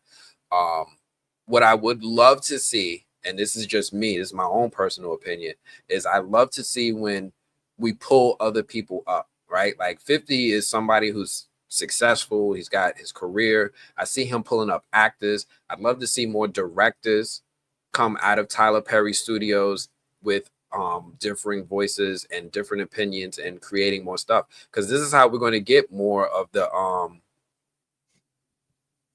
unique takes that we want to see, right? Like, Tyler doesn't have to direct everything. Maybe he might just want to produce. This is how we're going to get our next Jordan Peele, right? Because somebody gives him a chance.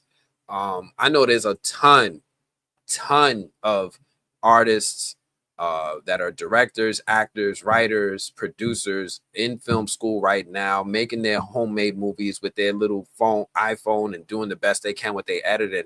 And I think I would love to see Tyler do these things. I'm not trying to say he has to, because he's only a man. These are things that I want to see, but you know, I would love to see. So I'm gonna just put it out there. So I'm aiming for the best with this. What's this? All the Queen's Men is great. Executive produced by Tyler. See, now y'all trying to shut me up. Now y'all trying to shut me up. Yeah. Like immediately, right after Ebony hit me in the feels. All right, now I got to look up All the Queen's Men. I don't even know what that is. Is it a drama series? All the Queen's Men. On If BET Plus? if I and I haven't watched it, but I have friends that have told me about it, and if I'm correct, you let me know, Ebony. But isn't it about a female who runs a male strip club or something like that? If something to that degree, is she a pimp? I don't know if she's a pimp or what the deal is, but like it's something in that to that degree, right? I think you might be right. I just Googled it. Yeah, so it's again, when you have the resources that this man has, you can promote Black people in a way that other networks won't. And that's what I'm saying. Like I don't need Tyler Perry to show male strip clubs and female strip clubs and women and men and Black men and Black women always at each other's throat. That's what I'm saying is you have the ability to choose the type of content you're putting out. And this is what you choose when you have that right that other producers, other directors don't. They have to put out what will sell in Hollywood. This man has an opportunity to put out great works. Now, this new up and coming movie, I don't know much about it. I do know that it is an all women led cast. All Black women. I love that. I can't wait to see what it's about and see if the story, if it's good writing and everything like that. And if it is, I will 100% co-sign it and be like, yo, this is good. But that's just one thing. Like you named that All the Queen's Men, and I'm sure we could go down his IMDb and find a movie or movie that he's done. But it's more about representation at this point, because we don't get that on our own free will in Hollywood. We get what Hollywood deems stories that they think would be entertaining to the public, and a lot of times it doesn't shine Black people in a positive light. And I would like to see a little of that change in Hollywood, and I think it starts with us. So that's why when I see somebody like Tyler Perry doing what he does, it just disappoints me. I'm with you on this. Oh my goodness. Michael Lamont is lost. Went away. What the fuck are we talking about? Yo, we went on a side quest. I don't know how we got here. My bad. I don't know how we got here. Back to From Town. Yeah. Get off the soapbox. We off the soapbox, bro. All right. Let me get back. Oh, this is a loaded question. I'm not even touching this one, KT. I'm gonna save this one for the last. Because this is a long conversation right here. I need to put out my theory. I've been holding on to my theory too long. Me and E-Man have been talking about it. It's a priority. It needs to happen. I'm gonna think about it. What else did I want to talk about? We talked about Boyd, right? We did talk about Boyd. We talked about his health. We didn't really go into this scene right here a little bit. I did. So I thought this right here was funny. Like, I don't know how many other people saw this and started laughing. I have more stuff. I can be a little like that sometimes. And I saw this and I was like, yes.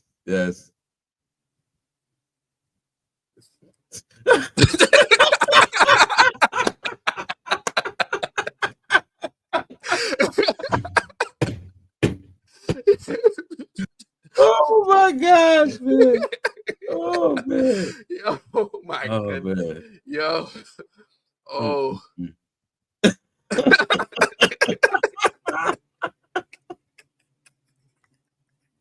They finally got him. They finally got to him, man. They finally got to him. Yo, he's breaking.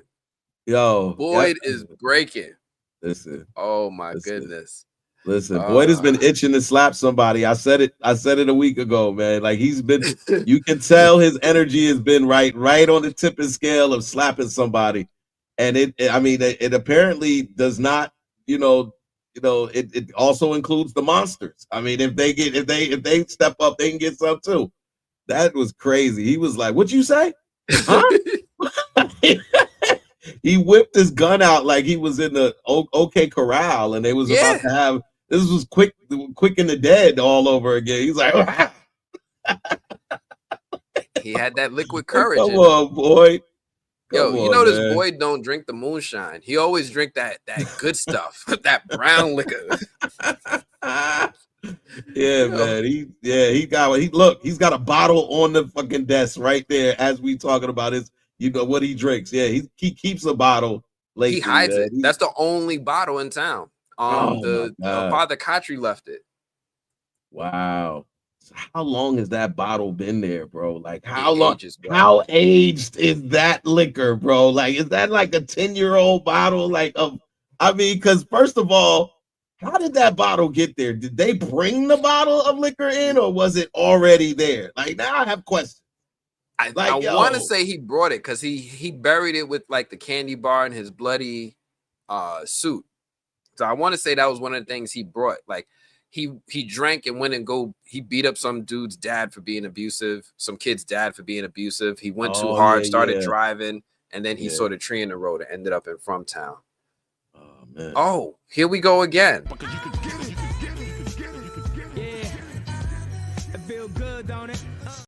Thank you, Skylar. Wait a minute, there's two of y'all, Skylar and Skylar the writer. I just caught this. Man. Skylar's a collaborating. Skylar and I have a theory about Smiley. What? Okay.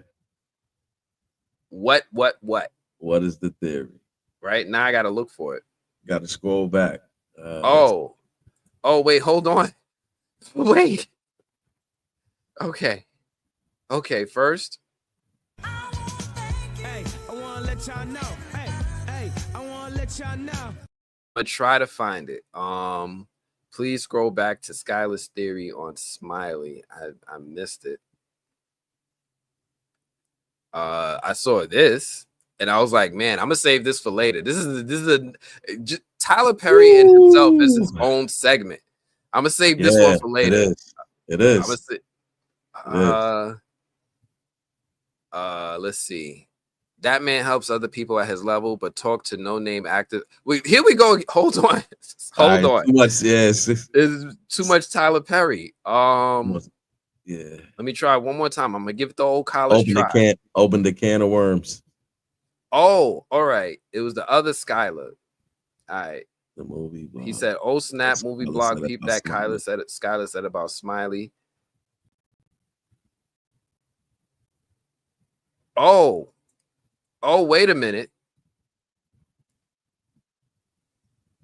I think I'm getting close. Skylar said here, now that you mention him running his hand on the bus wheel, is he who Victor was speaking about when he said a mother and her son were in town and she got him a toy car?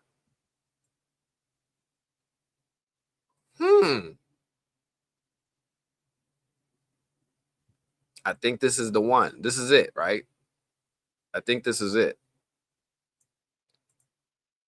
Is that He ran into the steering wheel on the bus is like it was a memory. Then he smiled when he saw people were on it. Lord, that was scary. All right, I think this is it.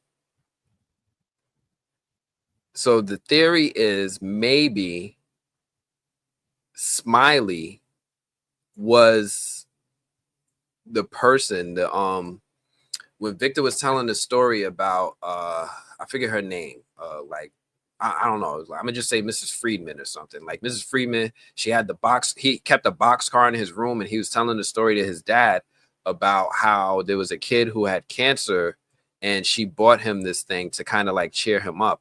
Maybe that was Smiley.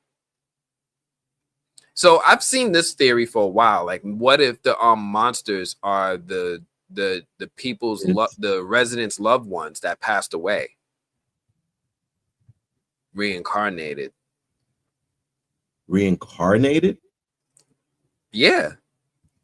Like, let's say one of them is Thomas, right? And this one might be that Mrs. Friedman's son. Maybe one of them is Donna's sister.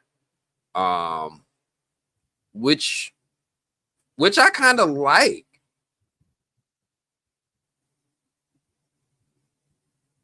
I kind of like that.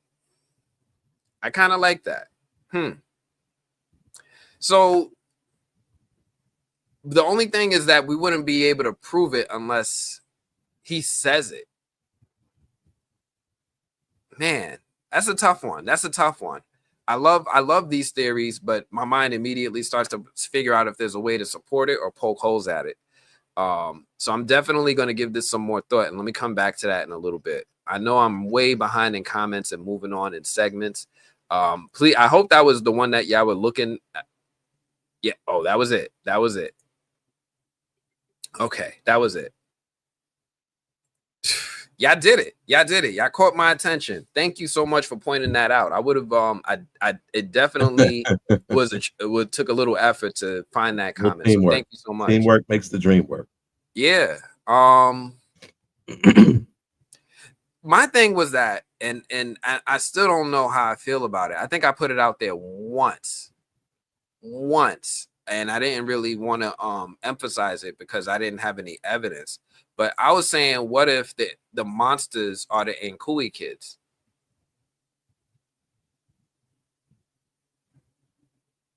The only reason I would say no to that is because the monsters are physical beings, right? And the Nkui and the boy in the white and all of them, they disappear and reappear. Mm-hmm. The monsters don't. They just sleep during the day.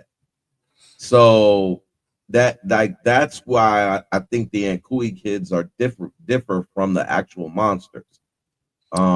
Is because I was thinking like they were echoes or memories of the kids. Like maybe the Nkui kids are like what they used to be and before they were sacrificed, and then the monsters were them grown up. Like, hey, we were sacrificed, we turned into this after we got sacrificed, and now we've grown into these monsters. And maybe that's why they have childlike behavior, right? Randall was talking about how they sit on the swings or they sit on the merry-go-round. We saw one of the smiley one playing with the car, with the bus, kind of like a little kid behind the seat of his parents' car. And I kept trying to figure out, why do they have childlike behavior? What is this underlying theme about children that we don't really fully understand? There's only like 2 children in this whole town, and that's if you count Julie as a child.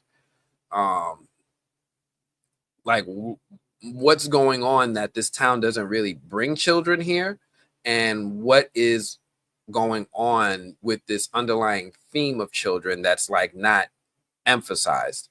I'm not sure what's going on. Oh, somebody else pointed out this. Just Genius said, didn't Jasmine say that they didn't want to be this way?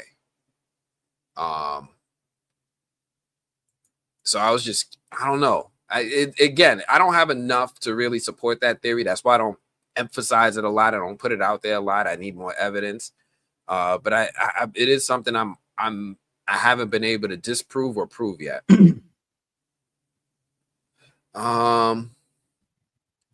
Elizabeth Jaramillo, thank you. Drive.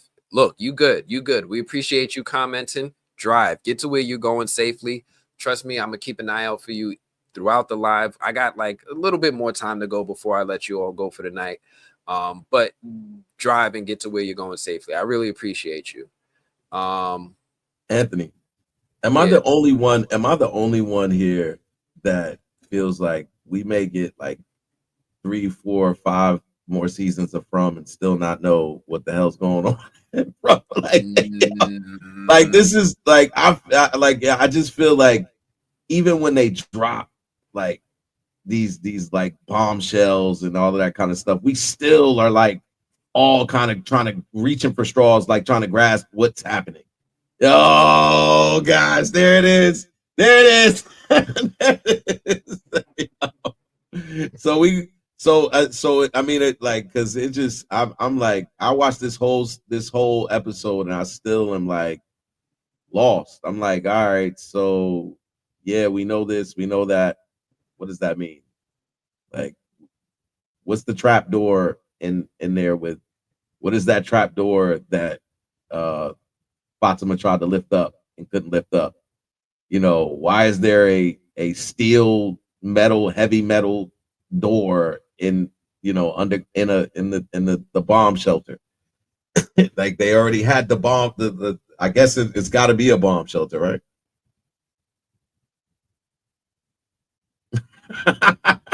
We get no answers from the man himself. No answers Nope. from me. Motown investor said, "Hey Boyd, I caught you live. Appreciate you coming through." And I get that reference, man. That Boyd cosplay was a lot of fun. It got picked up by MGM a couple times. Thank you so much for coming through. I appreciate you. And Hey, I wanna let y'all know. Hey, I wanna let y'all know. Gina Lloyd, Nick's Ticks Memes, thank you so much for the $5 super chat. Thank you. I really appreciate you. What if the monsters are the ones that sacrifice their Nkui kids? They eat people, though. Like, they eat people. That's the only... They eat people now. We don't know that they always ate people. That's why the boy in white's comments really have been, I don't know if you really have been thinking about that as much as I've been thinking about it, because he told Victor like they didn't get it right the first time or something like that, to that degree. He was like, yo, so why should I tell you now? Because they're just going to do the same thing. They're going to do the same thing again. So it's like, well, what was it that they did? Like, because you won't tell us anything other than don't cut the tree down. So like, it's like, we're still.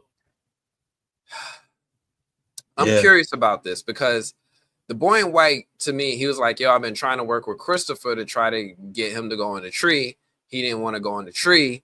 So Miranda went and did it after Victor told his mom what was going on, and she got. There's this other comment here that said, did I lose it? Do you think the monsters are preventing the people? Motown investor already coming through with hitting us with gems. Do you think the monsters are preventing the people from escaping at night? The faraway tree only brings people home at night. No, that's not true. Tabitha went to the lighthouse in the daytime. Yeah, and Boyd went to through the faraway tree at night. He went through a different faraway tree. I'm still under the belief that there's I want to say a temperament to the trees, and it could just be the boy in white remote controlling things, but I feel like they send you where they want to send you depending on a whole bunch of things, right? Yeah. Dale was not the right person, so he ended up in the wall. But Victor did mention about how the trees can send you anywhere, right? He talked about they can send you, I want to say he said they can send you in a wall or something. Like, he talked about like a couple dangerous things that could happen if you went in the tree and it just wasn't your day. So I've always been under the belief that the trees have some sort of temperament, and there's a method to their madness. But let me see what else we got. I got a whole bunch of comments. I'm gonna be stuck in comments all day if I don't move on. What else did I want to talk about? I had a couple other things. Here's a question. Do you think the monsters are baiting Boyd?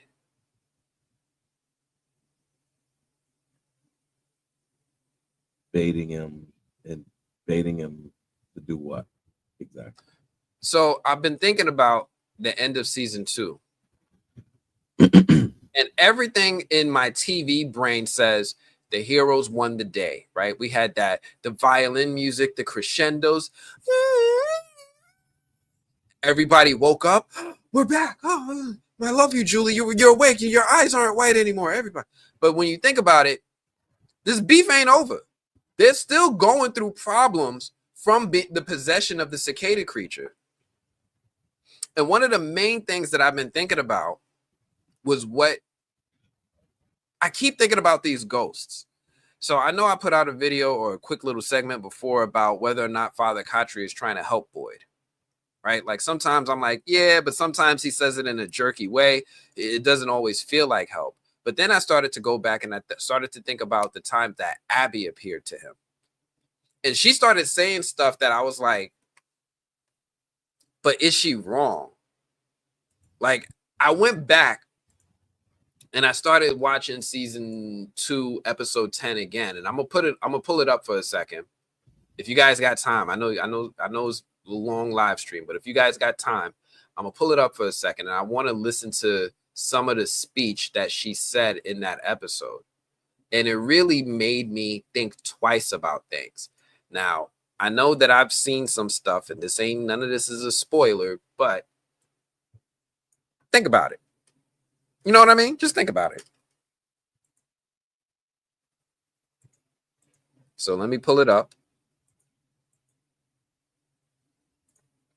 I'm gonna ask your opinion on this too, because this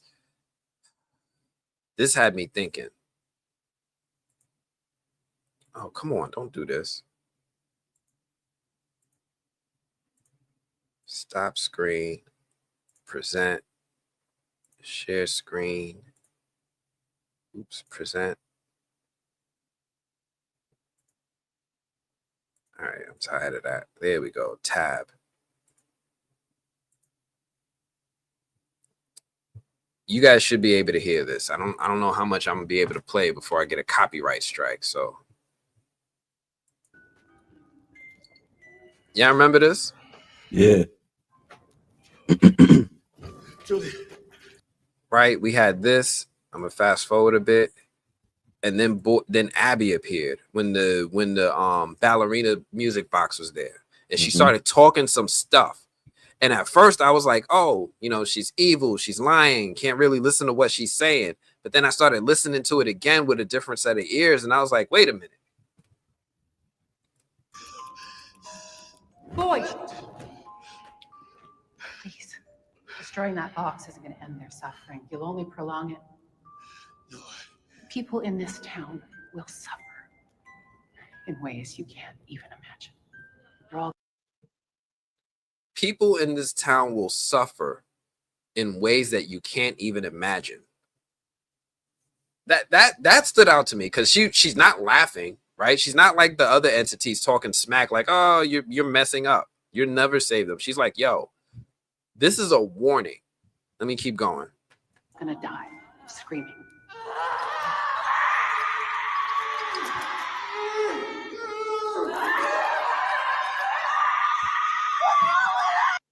She said they're gonna die screaming. Let me see if I can move it a little bit. You think you need to be the hero. You think you need to be responsible to save them. You don't have to suffer anymore. You don't have to be afraid. It's okay. None of this matters. We can be together. Oh. I miss you so much. None of this matters. We can still be together. Wait, so whatever this thing is, it just lets you come in here for... Right, like, so she's talking stuff, and she's talking about being together, but she's not really saying anything nefarious. She's just like, yo, if you break this box, they're gonna die screaming because things will get worse. And as we've seen throughout this season, Randall is still haunted. Julie is still hearing screaming in her ears. And she said, look, if you break this box, you're going to prolong their suffering. And what's happening to them? They're still suffering. Is you willing to suffer? Hope is what sent you out into the woods that day. Hope is what made you leave me alone when I needed you the most. It's not your fear that feeds the forest boy. It's hope. So I've been talking about hope and despair with this show for a while. And she straight up addresses it in this moment. She's like, hope feeds this forest. What did they say about the Faraway Tree? The kids poured their hope into their roots, and the roots made the tree. Been saying for a while, the forest is just a reflection of whatever it's being fed to it, whether it's hope or despair. Abby might have been onto something back then, and I keep wondering, like, yo, was this an evil entity, or was this something else? Let me see if there was something more to it.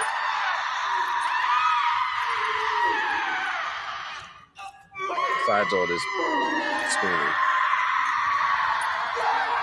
Yeah, this screaming gets annoying. Yeah, and then he just doesn't listen and he goes and breaks it anyway. And then we hear all the TV music that makes us believe something good happened. But all he did was stomp out a box. It's not like he really beat a boss fight. So that's why I'm like, was there something in this moment that went over my head? Ever since that whole thing with Victor and Jasper, I start to question everything that I saw and took for granted. She was talking to Boyd. She's sitting here saying, like, yo, if you do this, it's going to prolong their suffering. You're not doing the right thing. You're going to make things worse. And now I'm sitting here saying to myself, is Boyd being baited? Right? And you know what was the catalyst for this moment? When they had Sarah, they talked to Sarah and they said, they're laughing at you. They're laughing at you. And then Boyd jumped up and, oh, you're not going to laugh at me. He jumped into action. So now I'm sitting here and I keep wondering, what if they're baiting him when they tell him things, right? He didn't know Fatima was close. He had no clue until they spoke to Sarah and was like, they're laughing at you again, Boyd. Oh, well, then we're going to create a search party. Let's go ring the bell. Like, let's do it. So now I'm sitting here and I'm questioning these little moments with Boyd and his actions and as to whether or not he's really doing the right thing. One thing I've said before, and I'm going to say it again, Boyd is not the main character. He's not the main character. So who's the main character? Victor? I think Tabitha is the main character. Tabitha? I think Tabitha is the main character. Even though it's an ensemble show, there's always one main character, right? Jon Snow was the main character of Game of Thrones in the end. Even though there was a bunch of other stars, he came through with that main character energy. I think Tabitha is our main character.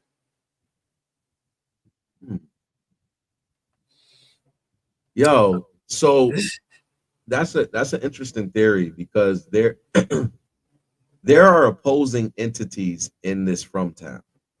Why do I say that? Why do I say that? I say that because whatever that was that Boyd contracted from old boy that was chained to the wall killed Smiley. Now, if they were working in a capacity where they coexist and they both are aiming to get to the same place, then it's not likely that would have killed Smiley. I feel like that is a very sensitive part of what you were just kind of explaining, because it then contradicts the belief that the Nkui kids and the boy in white and all of them are the good, and the entities are the bad. Because at that point you're like, okay, there's got to be a good and there's got to be a bad, obviously, right? But if that thing that attached itself to Boyd is the deciding factor on whether or not the monsters live or die, that's like, the box was also associated with that room where they were all chained up, just like the guy was chained up. So now I'm kind of like, if his wife came in there and was talking and she represents, say, the Nkui side of the boy in white side, somebody who's trying to be helpful, because in that moment, that's what she seemed like she was trying to do. But when you really think of it, maybe she was just there to just prolong that conversation with him and give time for whatever to set in. Because it almost seemed like she was just trying to, like, keep him busy and not destroy the box. Don't destroy that box. If you do, all of this will happen. and then he destroys the box, and then here we are, you know, a couple episodes later, things are happening, things are changing, things are rapidly doing this.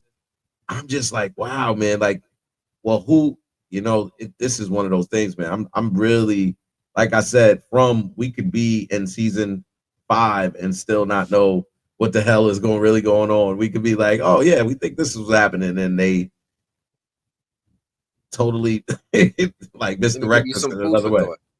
Yeah. The show gave us this season a time paradox. So think about it this way, right? Ever since season 2, everybody has been asking, probably the number one question trending on social media was, who threw the rope? Right? Mm-hmm. Everybody wanted to know who threw the rope. And then we saw Boyd was in the bottom of that well. Martin was tied to a wall, could not throw the rope. Julie traveled through time and threw Boyd the rope. However, if Boyd would have never climbed out of that well, he would have never got the worms. If he would have never got the worms, he would have never killed Smiley. If he'd never killed Smiley, the cicada creature wouldn't have been free to infect Julie. And if Julie never got infected, she would have never been able to travel through time. So now we have a time paradox where one action feeds the other. Right? If Julie would have never got infected, she would have never been able to throw the rope. But Martin recognized Julie. Martin recognized Julie, but he didn't recognize Boyd. Which is interesting because Julie came after Boyd.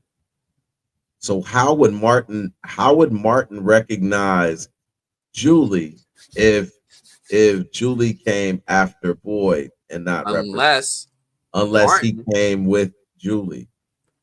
My theory, no evidence yet.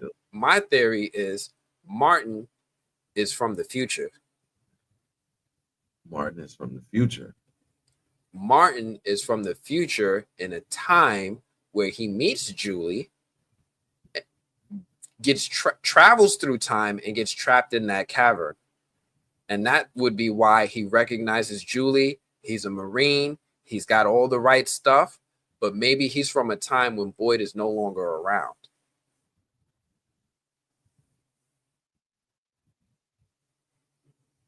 But he recognized Julie at the age that Julie was, though.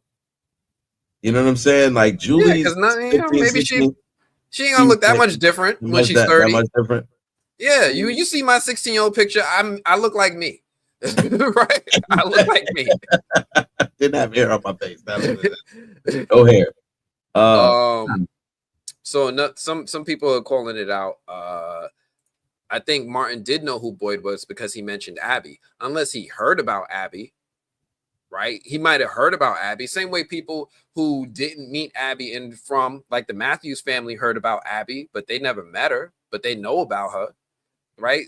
Having something like that where a person goes through and starts murking people in the town. I wouldn't be surprised if people in Colony House talk about it like they talk about Sarah. Not to dismiss it, but go ahead. But there's a difference between hearing about somebody and recognizing someone. Like he was like Julie, but with a level of familiarity that like this is like that's what I said. It almost feels like a family. Like he said Julie, like there was a familiarity there. So and maybe and if he doesn't know Boyd, there's a few explanations. Either Boyd is dead by the time that he met Julie, and he never got to meet a Boyd because Boyd was already gone. And maybe he heard about him. Maybe he heard about Abby. Maybe. Well, the Abby part. What if there's no Boyd? If there's no Boyd around, the Abby part only gets told by Donna, because or Ellis, because they are the only ones that were around when Abby came, right? That are still left from that. Ellison, Abby, and Victor. Well, Ellis, Donna, and Victor were the only people that would have had any interactions with Abby before she died. And so when he doesn't really recognize Boyd, but recognizes, I'm almost betting that Martin is a family member, and we didn't recognize it. That we didn't recognize. Only because he has the Marine tattoo. That I'm like, who else in From Town has been a Marine? Randall, I think. Maybe he's got the shaved head. Maybe, but Randall would have recognized Boyd. So that's why I'm like, maybe Martin is someone from the future that we haven't met yet, who shows up after Boyd is gone. But here's the other thing we have to remember: with if he's from the future. Right now, if this is a video game, we're on level 3. Martin might be from level 5, right? Like, this is when Julie is traveling through time like a G. Like, we don't know, right? We don't know what they're going to learn as they get further ahead. And I'm hoping as they get further ahead, there's more focus on the residents and trying to figure out the mystery on the survivors. Like, go think from like Walking Dead season 1 to Walking Dead season 5. First, they were just trying to live. Then they were thriving, right? Like, this is where I think that our main cast is going to be in a few seasons. And maybe Martin is from some point in the future where he does know Julie. He does know a few of them, but then he never knew Boyd, but he heard about everything that happened. He heard about Abby. They started to sit there and gather all their thoughts and their resources to try to figure out what was going on. And that contributed to him understanding about what Abby did and what she said. So do you think that the ruins is like a Stargate that like you walk through the ruins and you start going through time? Just because of how she was able to wind up in that moment when Boyd needed the rope. Yes. Because the ruins work as a conduit through time and space. Yeah. I honestly think that because of what she was doing was a weird way of time traveling, like sliders type thing. But she was also, I read a lot of comic books. There's this term called being untethered from time, where you're not able to stay in linear time. You can move backwards, you can move sideways, you can move in many different directions in time. And I start to wonder if that is part of what is going on. I'm sorry. This is the ill part, right? Because she never really left the location with her brother. Like, her body was still there with him, but her mind,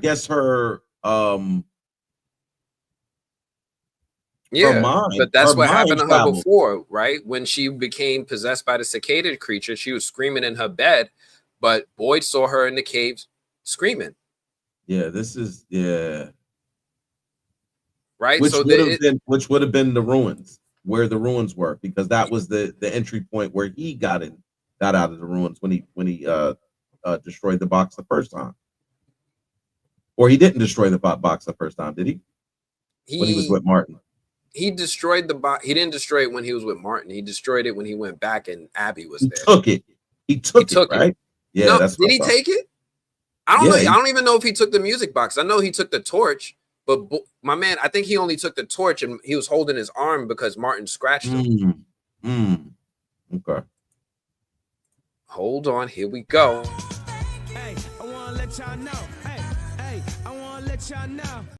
I gotta stop what I'm doing for y'all sometimes. Here we go. Philly lady said, is it possible that Julie went there when Victor placed her in the Faraway Tree at the end of season 1? I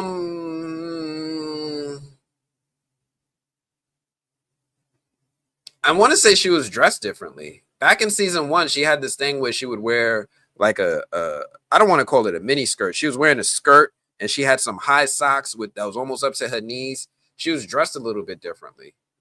And then when we saw her in the cave, I want to say she was wearing jeans. But I do wonder how the trees work. I wonder if there's an element of them transporting you through time as well. I don't have any evidence, but it's one of those things that I like keep an eye out for. Like, are you time traveling when you go through the tree? What else is happening?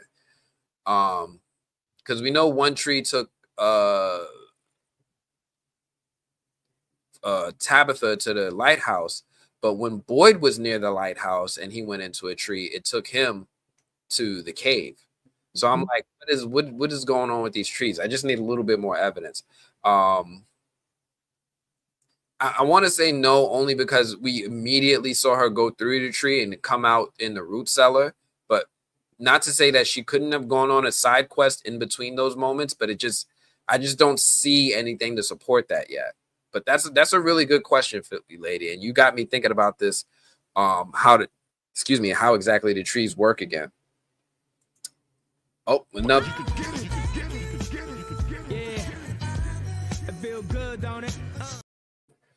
Ooh, I think we'll see Julie later interacting with Martin in his past. I think so too.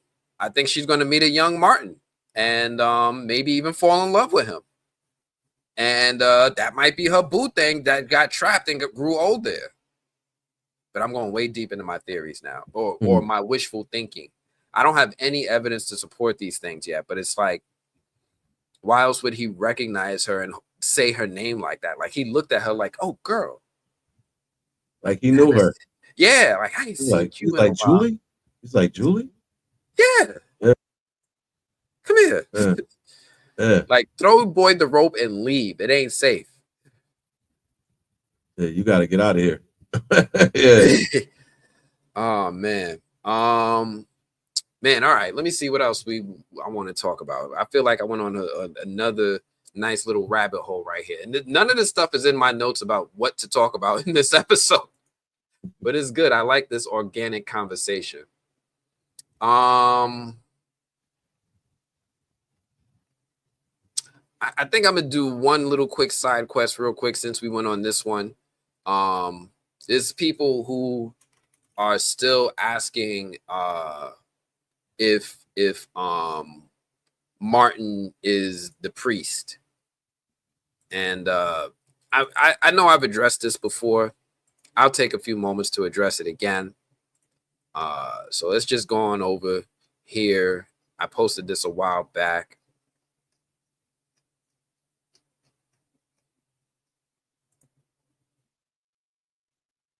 And I wanted to just post it for people who still think that Martin is the priest. Let me pull it up on the screen. 99 people thumbs it up. I you know what? Sometimes I forget YouTube lets you have posts. I don't know how people are looking at YouTube if you guys see all these things, but these are two different actors.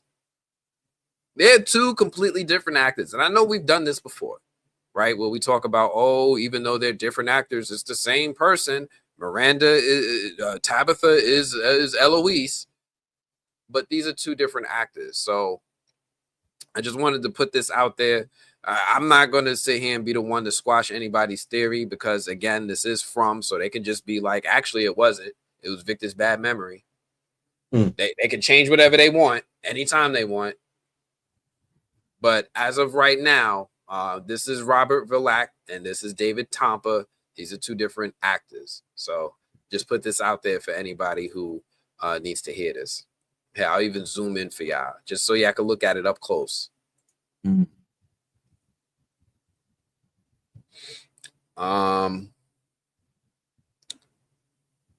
Let me see what else people are saying. There was one other thing I was going to talk about, but I think we already talked about it with the Boy in White roasting Victor. Like it's an HBO comedy special. Like he went in on him.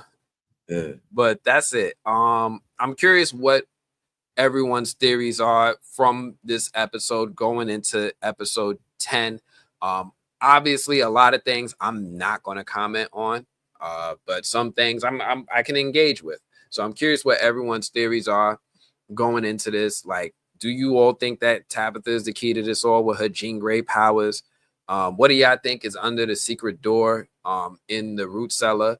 And is Elgin ever going to take a bath? I'm really curious what people are thinking about these things in the comments.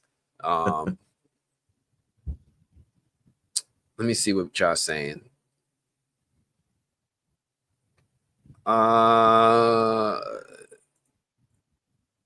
about that young monster that recognized her when she just came? Marshizi T. First off, beautiful name, Marshizi. I like that. I think that was a result of the monster's abilities to just kind of charm people.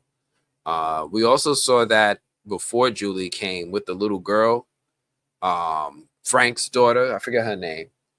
And the little girl was getting a visit from one of the monsters, knocking on the window like, hey, it's grandma. Grandma, you look different. Yeah, but it's me. Open the window. And she did it, right? Like, they have this ability to mesmerize people. So I think that's kind of what happened back in season 1 when she saw that dude in the varsity sweater and he was like, don't you remember me? I think this was just the monsters messing with her. But that is a valid question, Marshizi. I appreciate you coming through and sharing that thought. But oh, let's do it again. Because you could get it, you could get it, you could get it, you could get it. Yeah. It feel good, don't it? I don't get tired of that. I'm sorry. It's just me. I don't get tired of the old Kanye. Anonymous girl.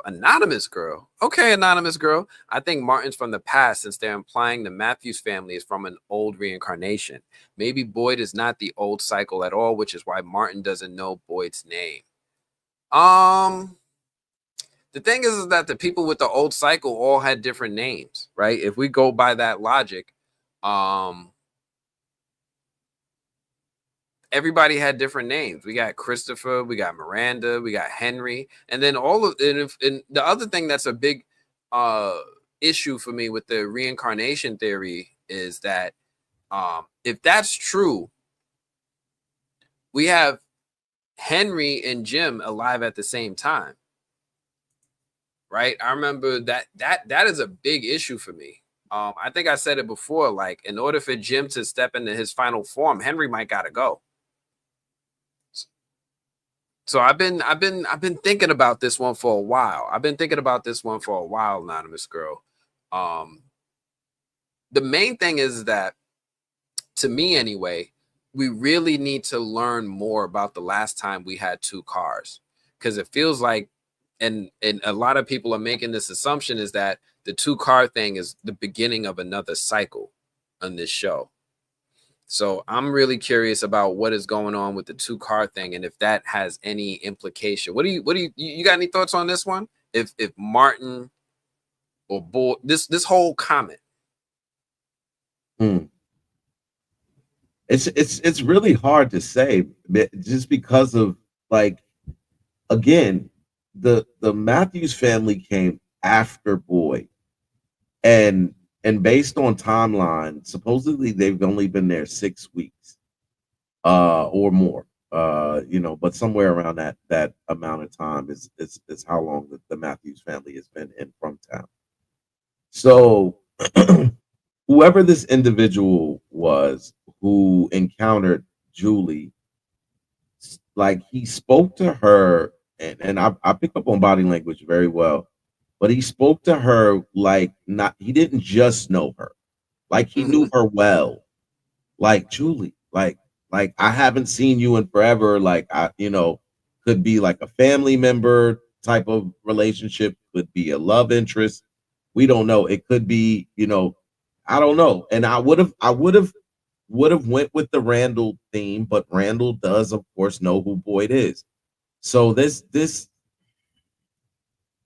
one is like, the only thing that I'm with you on it, Anthony. I think because the ruins are a portal that gives you the ability to travel through time.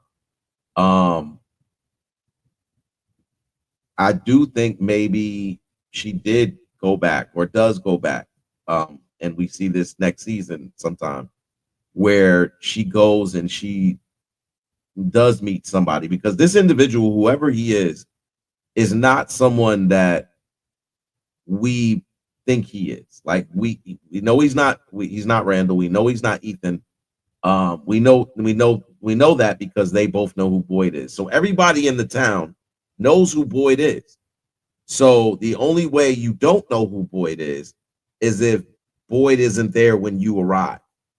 So potentially somebody else comes along and we'll see them probably next season and develops a relationship with Julie. We again do the whole flashback thing and it makes sense and make it all kind of correlate. But right now, I don't think it's anybody in the town that we know. And that's just process of elimination. Like there's no one in the town right now that does not know who Boyd is. There may be people in town that still don't know who Julie is, but everybody in the town knows who Boyd is. And that I can say for sure. So with that being said, yeah, we definitely have to wait. And you know, that's just the way from likes to do it and keep us on our toes and just keep the theories rolling. Heather WP had a really interesting one right here. Maybe Julie gets trapped in the past and gets to know Martin from the last cycle, and we just haven't seen it yet. That's possible too. That's a really good one. I like that. I like that one a lot. Because then it wouldn't be him also time traveling. It would just be her. Mm-hmm. So he was always there. Because I think I looked up the history of the Marines one time, and it went back to like the 1800s. Like the Marines have been an organization for a while. Let me see. Since 1834. And doesn't it feel like that? Doesn't it feel like like Martin made a sacrifice too? It doesn't feel like, because when Boyd came, he told Boyd to leave. He was like, "Leave me here." It wasn't like he wanted to get him out. Like he wasn't like, "Get me out." He was like, "You need to get out of here. Like just leave me here." He was like, "You got to murk me. I need you to murk me." It's like, look, I will help you if you make a deal with me. No matter what I say when you get up here, you got to do it. And he threw him the rope and he was like, "Now murk me. Take me out because I'm tired of this." It might have been a sacrifice play. Yeah. Like he might have been like, "I got this creature in me. You got to take me out." Yeah, I feel like he made a sacrifice, and we're gonna find out why later on in probably next season or the following season or however long they decide to drag out from. Because I'm telling you, man, oh man, I was looking for way more of a revelation in the first episode. So I guess I gotta wait. I'm hoping it's a 5-season joint, and then we wrap up there. It needs to be. It shouldn't go much longer than that. Kind of like, you ever watch Prison Break? Prison Break overseas? Yes. Oh my god, it should have ended. Nah. You know what's even a better? Supernatural. You remember Supernatural? I never watched Supernatural. Oh my god, Supernatural went way. Matter of fact, it's still going. I want to say, it's gone way past. Supernatural should have stopped, and I was a huge Supernatural fan for a very long time. Heather WP gets a lot of attention on this channel. Boss Fight, my daughter always tell me when things don't make sense, use video game logic. Truer words have never been spoken. Boyd made the right choice destroying the music box. Maybe. I question that. I don't know. It feels like my guy is getting baited and he's falling for it based off of his pride and ego. So maybe. You had that bell real quick. The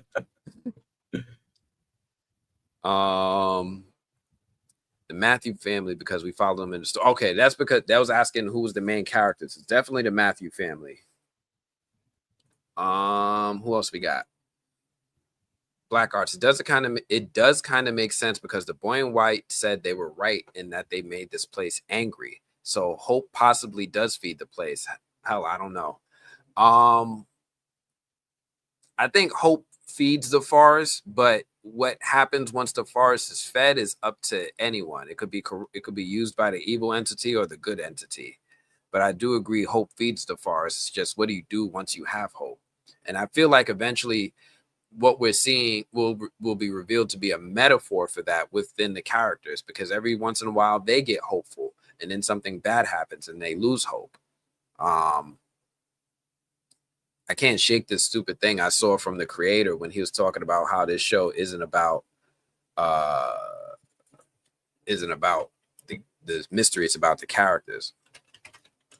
So if the hope feeds the forest, then does the madness feed the fear?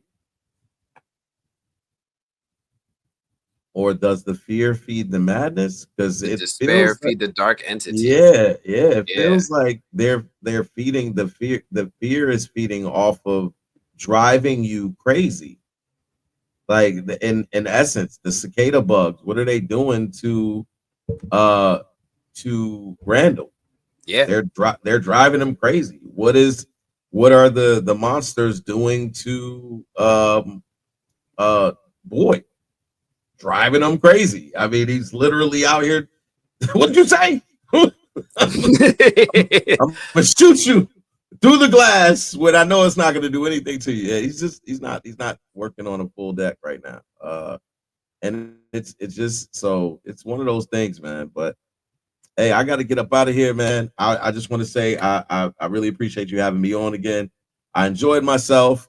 Shout outs to all of the Frumily up in the comment section. Y'all have been awesome. Great questions, great conversation. I can't wait to come back and do this again.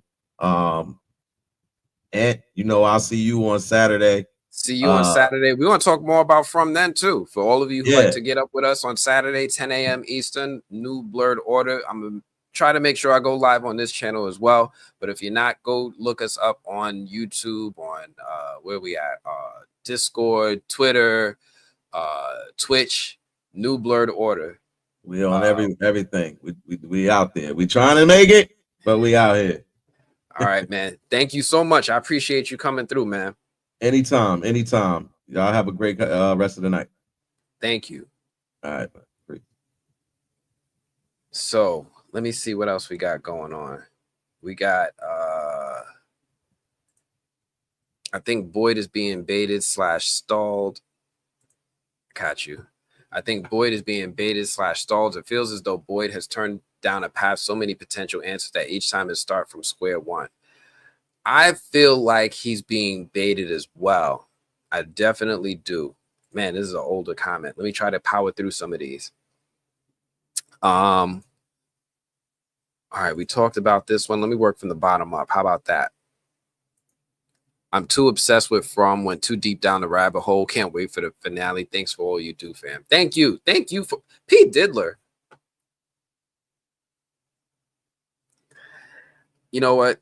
I'm guilty of it too. I have a whole P. Diddy mask, so I ain't even going to be mad at you. Thank you for coming through. Oh, here we go. Hey, I want to let y'all know. Hey, I want to let y'all know. Skylar, thank you so much. Thank you so much for this super chat. $4.99. Man, you God bless you. Thank you so much. What if Martin is from a previous trio, like with Randall, Julie, and Marielle, but he's the one who survived? Someone mentioned 2 other bodies next to him. This is true. When he was in the cave back in season 2, you could definitely see 2 other skeletons were in the ruins with him. So I do like the idea that he is from a different trio. I'm just now questioning whether it's a trio from the past or the future. I think it could go either way, honestly, especially now that it seems like Julie could time travel. I like the theory earlier where someone said, what if Julie gets stuck in time and that's where she meets Martin in the past? I like that. I like that a lot. Man, I'm excited about this. We're closing up on 3 hours. I think I'm going to start to wrap soon. I know we got a few other segments to do before we finish for the night. Let me see what else. Wait a minute. We really don't know Acosta's first name. We definitely do not. Let me just put Skylar back up here for a second for this super chat. Thank you. You're just going to live up here for a second. I appreciate you coming through and definitely giving as much as you did. Yes, I do have a Diddy mask. I'm not going to pull it back on. It's a thing. It's a thing. Elizabeth Jaramillo, stop driving. Did you already discuss the tabby memory of Miranda being killed by Smiley? So we kind of did, because it's a 50-50 thing, especially up in the comments, whether or not we were seeing a memory from Miranda or if we were seeing a memory from Eloise. Because honestly, I don't trust Victor's memory no more. He's like, oh, Eloise is dead. Let me do it in my Victor voice. Eloise died, and I don't know. Like I don't trust him with what he's saying anymore. So I'm on the fence about it. I really am on the fence about whether or not whose memory that is or how that's going to play out. I don't know. It could go either way. I don't. Oh snap! I forgot to. I've been going live for 3 hours. I didn't even put this thing up. I used to do it all the time. I didn't even check today. Oh. I'm so sorry. I'm so sorry. Oh, I didn't know. I'm so sorry. Yeah. It feel good, don't it? Oh, run it. Hey, I wanna let y'all know. Hey, I wanna let y'all know. Because you could get it. Yeah. It feel good, don't it? Like, I feel like I just need to stop worrying about the copyrights. But thank you. Vanessa Wicked, thank you so much for the $10 Cash App. I really, really appreciate you. Kayla's bestie, I appreciate you for always coming through. And this wasn't even for the live. This was just for the deep dive. And of course, Lisa, Miss Lisa. Miss Lee. $50 Cash App. Thank you. Oh my gosh. Thank you. I'm so sorry. I didn't see this sooner. I feel horrible. I'm definitely going to have to turn on notifications. I also saw something from Billy over on Venmo for calling Elgen Smelgen. Thank you so much for the $10 donation. Look, this is a great big help. Like, man. Far exceeding expectations in life. This is a real big thing to me. So thank you all so much. Man, I got other things I want to talk about. I'm getting a little emotional now. I'm starting to feel it. Oh wait. All right. Yeah. It feel good, don't it? Marshizi typed earlier theory. The three were that they relate to see, hear, and speak no evil. Randy sees cicada. Julie hears screams. Marielle is quiet or tells lies.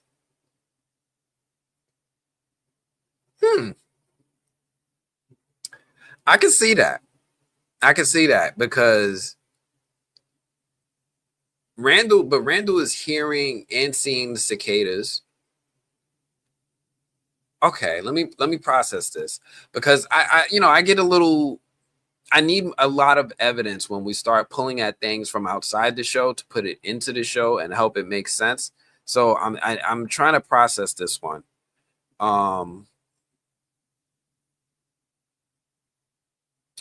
Randall is seeing the cicada creatures, but he also sometimes hears the buzzing without seeing them.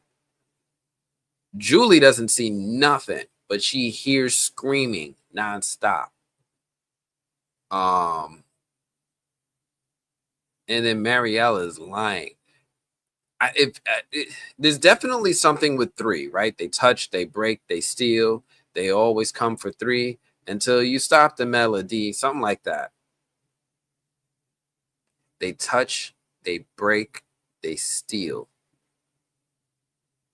Marielle stole, but I haven't. Did Randall touch when he kidnapped Donna? All right, I gotta process that. I gotta process that. This is a good one, Marshizi. I'm not. I think you're onto something. I think this is more. I'm gonna be honest with you. I honestly think that this is more inspirational than it is an answer. It feels like that, yeah, they are drawing inspiration from the three and stuff like that. But I don't know if it's an answer that'll lead us to like solving a mystery question. You gave me some food for thought though. Thank you so much, Marshizi. I appreciate you. Man, I'm gonna put you back up in a second. Tupac. Yes, he did, Noir Angel. Yes, he did. And I was team Tupac. I was the only person in my school in the Bronx, West Side. Like everybody was like, yo, get up out of there with that East Side. I was Tupac though. Anthony, you're gonna have that song remember rent free in my head for a long time. Yes, Lisa, and thank you. Look, Lisa, you live rent free in my head. You came through. You came through. Don't think you're not getting these flowers. You getting it. You know what? Hey, I wanna let y'all know. Hey, I wanna let y'all know. You came through with the $50 on Cash App. Because you could get it. Yeah, it feel good, don't it? Oh, I'm gonna pin you. I'm keeping your star up. Your star ain't going nowhere. You staying right here, Lisa. You with me today. You with me. Thank you so much, Lisa. I really appreciate you. Man. God bless you. God bless you. Thank you so much. I really appreciate you. I think we need to find out what Marielle's up to. I do too. Oh, you came through with more. You came through with more.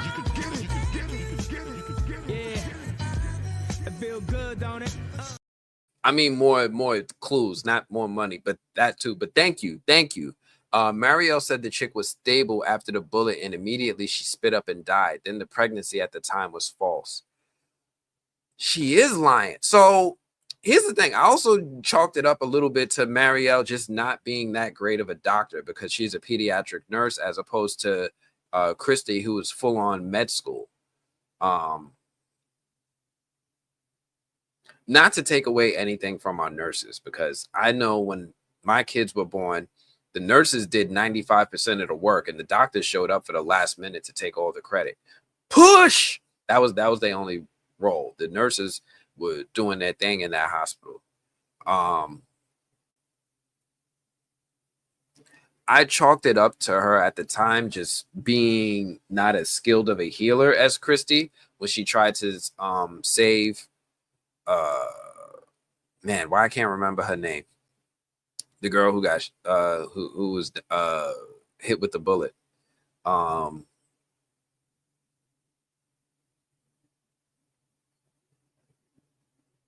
when I think about it, if that girl had not have gotten murked, what would Fatima have eaten?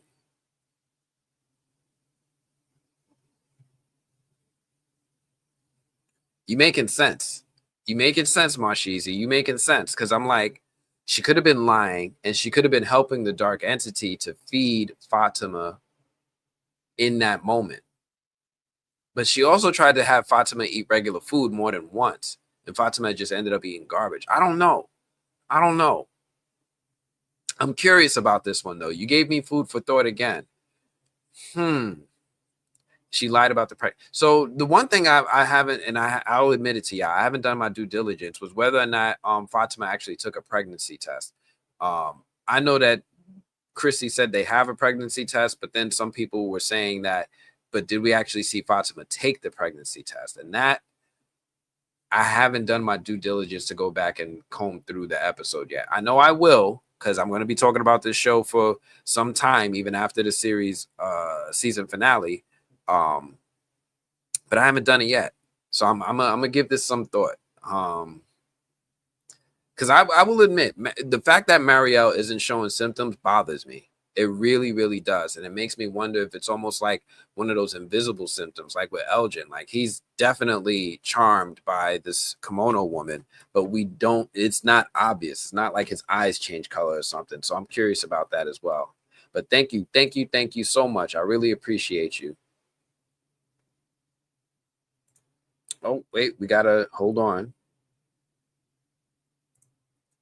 Let me star some of these, and then Hey, I wanna let y'all know. Hey, I wanna let y'all know. Kel Bishop, I appreciate you. I thought first tree you eyes is FA. Hold on. I'm not zooted. I'm not zooted enough to understand this. And I hold on. I think the first tree you see is FA tree and driving by because it's uprooted. Oh, I think the first tree you see is a faraway tree and you drive and smoke, but I think the first tree you see is a faraway tree. Oh man, why you do this to me, Cal? Why you do this to me? This was unnecessary. You just like, you know what? Let me just see him squirm for a minute. Let me just see what he say. And yes, I know zooted is a very, very old word.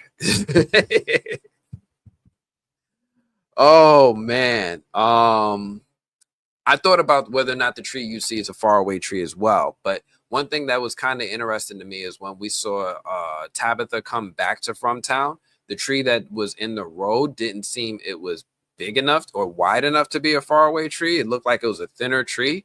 But I also thought maybe the trees in the road were faraway trees. And I also thought, this is an old theory of mine that I will be revisiting. I put it up and it's gotten some burn, but it said, what if the monsters hate the trees? If you look at my old videos, it's up there. I left it up there because I questioned what if the monsters hate the trees based off of the way that I think that they were chopped down or broken down. And I was wondering if the monsters did it. So I'm with you on that. I'm with you on that. Amy Cinnamon Sweets, always happy to see you. Thank you for coming through. Skylar the writer, you said that I brushed it off as Mariel not having appropriate equipment to monitor that lady who got shot. I don't think this is a skill issue. Chrissy would have come across the same problem. It's possible, but I don't know because I never went to med school, so I don't know what they check for. So I kind of I'm not sure. Bitey came and correct me. Her name was Nikki. Look, there's so many characters that come through on this show. It's tough to like. Somebody was trying to help me name Game of Thrones characters, and I was like, I have no idea what this guy's name is. I don't know anymore. But yeah, I don't know that I believe it, but my friend theorizes that all the characters come from a lineage of witches, and they're living out consequences of their ancestors. Maybe. I do believe the idea that these people are living out consequences from their ancestors because there's definitely hints that this stuff started in the 1500s. We never saw the pregnancy test. But does that mean she ain't take it? Like, I didn't expect them to show us the stick. Honestly, like, you know, I don't think we was going to go in the bathroom with her in that moment. Only time we seen a bathroom in From Town was when she was throwing up. I just don't know. I don't know. And I don't know. I don't know. Unless they did a blood test. Can't you do a pregnancy test by blood too? I don't know. Let me. Oh, Debbie, thank you for coming through. And I understand. I've gotten rid of some people who were doing the wrong stuff already. So thank you. I appreciate you. Next week, we're going to go all in because you already know there's after next episode, I'm not going to have more information than you anymore. We're going to be on the same level. I've seen the finale. I can't talk about much, but next week we're going to be on even playing ground. The only difference is that I've had 2 or 3 weeks to think about it. So I'm going to be coming in with some deep theories. And we're going to get into it. Taryn, I see you. Tehran, I see you. You got a theory coming. I'm going to keep an eye out for it.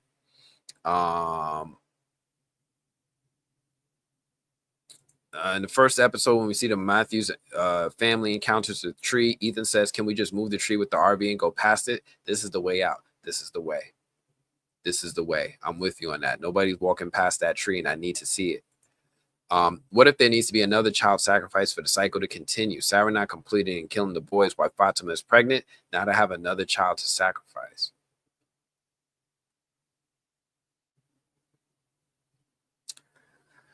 I think the monsters eat kids. You know, this is one thing about one of Victor's drawings where there's like a drawing where there's a school bus. Like there's a school bus, and the school bus looks like it's full of kids. We know we got merry-go-rounds, we know we got swings, we got all the things that kids like, but we don't never see no kids except for Ethan. So I think there is something up with them needing to take out kids in order for specific things to happen. So I'm with you on that line of thought. Yes, pregnancy can be determined via blood test and or urine test. So yeah, there's a couple different ways they could have did that test. I have to go back and see exactly what kind of test it was, whether it was a blood or a urine test or what was available.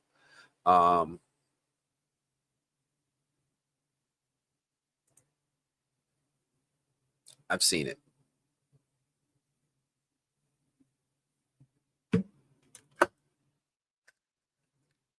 Only because y'all be reading my faces too much.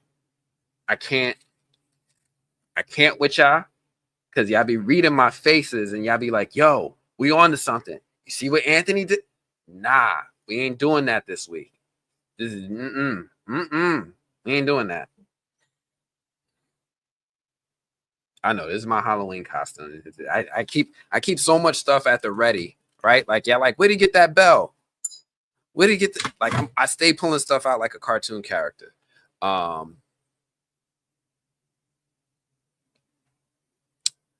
If you had to rate the finale 1 to 10, what would it be? No real tight criteria, just how you enjoyed it. Here's what I'll say about the finale. I've been having conversations with other people who have seen it, and I think it's gonna have people talking. I think it's gonna be y'all remember how season 2, the season finale, had people talking? We were like, oh, what just happened? Tabitha's she's in the real world. And you just couldn't stop talking about, like, what does this mean? That's what I could say, Kayla. That's what I could say. Yeah, that monster ate that little girl from the very first scene in the pilot episode, ate her mom too. That's why their drunken dad got put in the box. I think they eating kids out here. I think if Anthony hated it, it would show. I'm trying to do the best poker face I can. And clearly I don't play poker. Clearly I don't play poker. Oh, all right. What's in the box this week? I got one box, like literally as I was going live. It was a CD for Tyler Perry movie, best song. I got another box too. I didn't open it yet. I got 2 more boxes I haven't opened yet. One was from Netflix and one I don't even know who it's from. I didn't open it yet. Sometimes I get stuff from YouTube. Most of the time it's movie studios though. YouTube has me in this creator program where I get invited to stuff, and sometimes they mail me stuff. But there's a couple things I did want to talk about.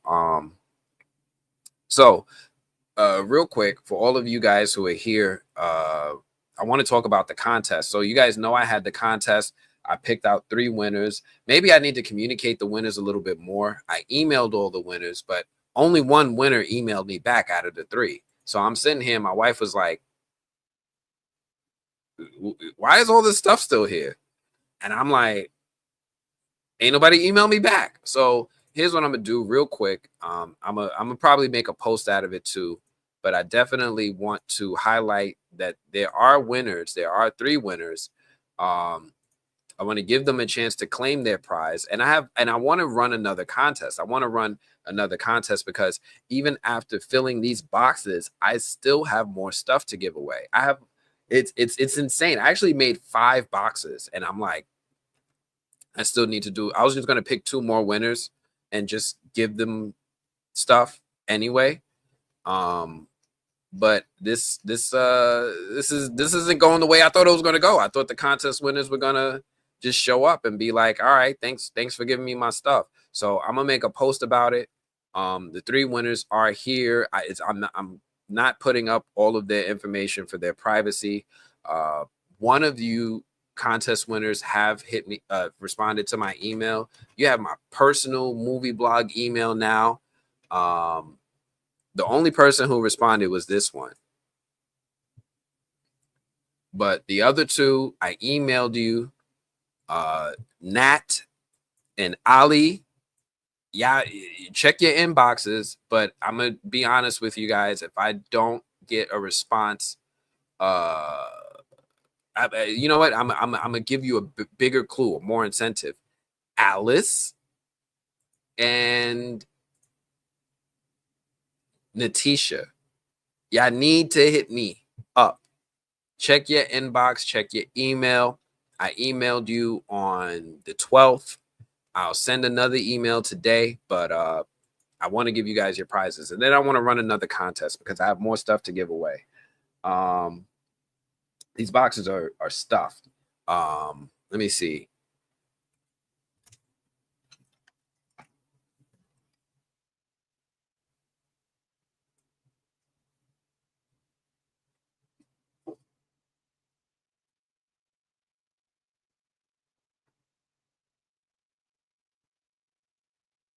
Another cool little Netflix box. Oh, that's my phone. Let me take this off the screen. Another cool little Netflix box. These are always cool. I don't know what's in this one. I'll open it with you guys, and then I want to talk about next week really briefly before I let you all go for the night. Where are my scissors? What is this? This looks like something I should be giving away. It is. It's a poster for the first Omen. This is kind of cool. I got this one from Austin, Texas at the South by Southwest Film Festival. So this is going in a box. But let's see what's in this right here. I don't even know what's in this. Maybe I want to keep it. I don't know. I know I'm supposed to have like a drum roll. Somebody's going to be like, Anthony, you still ain't got the drum roll? Kayla's like, I'll take it. Oh, you want the Tyler Perry? Listen, I'm going to put up the contest and we're going to give this one away. How have I missed? Mr. Leo, I'm sorry. I'm sorry. Text is in the way. Oh, for the box, right? This is the box right here. It's got my name. I'm trying to hide my address and all that stuff, but box is here. Let's open it up.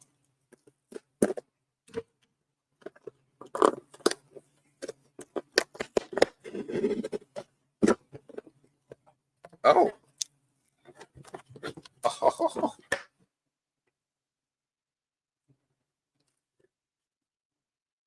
What is this? This feels big. What is this?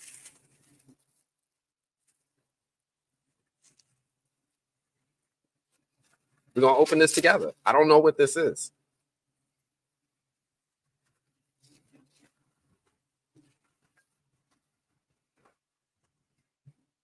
What? Wallace and Gromit. Oh, this is kind of cute. This is a Wallace and Gromit thermos. It keeps drinks cold and keeps drinks hot. It's BPA free and it's double walled. This is kind of cute. It's a cute little water bottle. I kind of like this. It's definitely a novelty item. But that's not all. It came with this, which looks like a poster, and it says a note from the directors. So let's see what the note says real quick. I know. I thought it was some arcane stuff too. It wasn't. We got a Wallace and Gromit Vengeance Most Foul movie. So I've been the Netflix folks have been trying to get me to watch this Wallace and Gromit movie that's coming out in January. It's been sitting in my, let's just say, inbox to watch for like 2, maybe 3 weeks now, but I've been so focused on From, I haven't gotten to it. There is a wonderful note here from the directors. I'm not going to read the whole thing because it's kind of long. But there's a cool little note from the directors that, yeah, this is definitely gift worthy. I'll admit I have a couple of like water bottles from movie studios over the years, and I feel like I can gift this one with confidence to a fan who's definitely interested in watching this. I have another box over there. I'm not going to open that one right now. But a couple things. One, we're going to do some more lives. We're going to do some more lives. I want to go live again in the middle of this week, and I'm thinking about going live on Sunday. So I want to go live before the episode, and then I'm also going to go live during the episode, and we're going to do live reactions to the cast on social media, because one of the things that they do is Harold Perrineau, Elizabeth Saunders,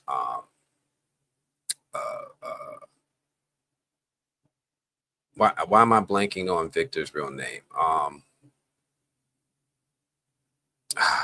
But a bunch of the cast goes live to tweet, not live in video, but they tweet on throughout the show. So I figured Sunday we're going to sit down. Scott McCord, thank you. I knew his social media name is Scotty, but I always, it's Scott. Thank you, Queerly Yours and Frankie. So yeah, I want to go live. We're going to go live during the episode. We're going to react to their reactions, and we're going to watch this episode play out together. So we're going to do this as a formally. So for those of you who are interested, join me on Sunday. Maybe I'll have some guests come through. You never know. And then one other thing I want to say is next week, of course, we're going to go live during our normal time on Mondays at 5. But I'm going to go live again on Tuesday. This is a Tuesday live stream you don't want to miss. We're going to do some stuff next week, Tuesday. So look out for 2 more lives this week, one in the middle of the week where it's just Q&A. I'm not going to go through episodes scene by scene, none of that. I just want to talk to you all. I want to give you all some of my attention. Definitely to those of you who are Patreon members, definitely to those of you who are able to give super chats and super thanks, but also I want to make an intentional effort to give more attention to those of you in the comments who are commenting and have questions about the show. So we're definitely doing that. But yeah, so one Q&A this week, another where we're going to live throughout the episode of From and react to the social media posts, another where we go live just recapping the finale, because the finale is going to be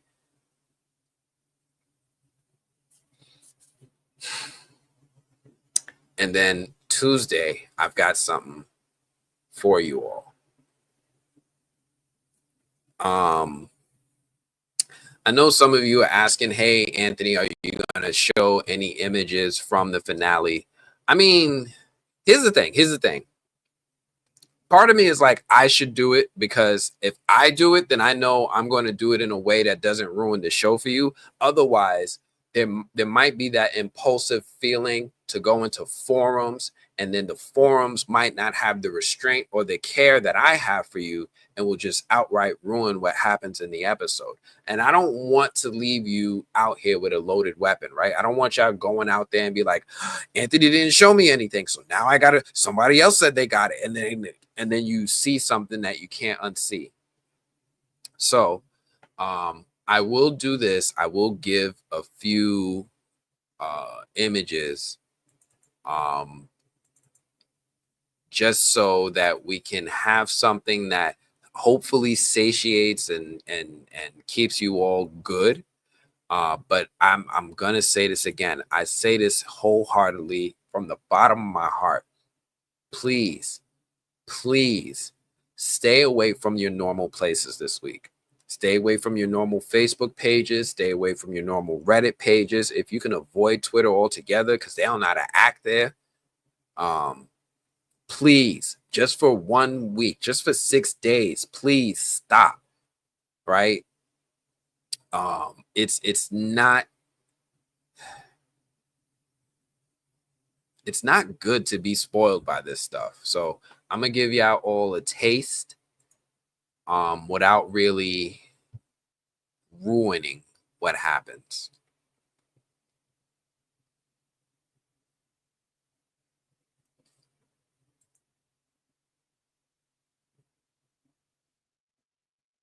But I'm gonna give y'all something juicy.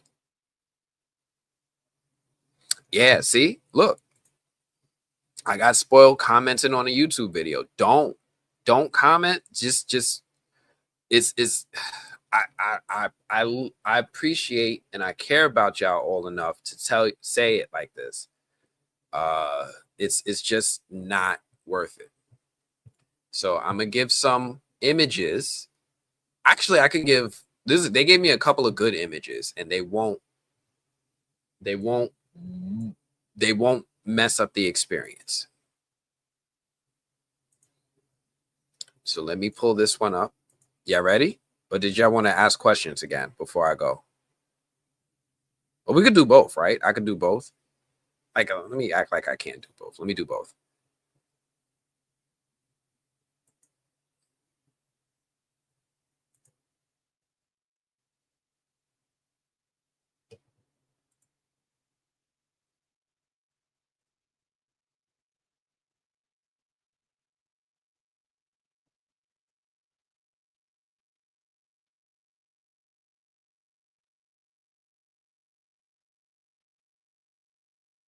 It's an image. It's from the finale.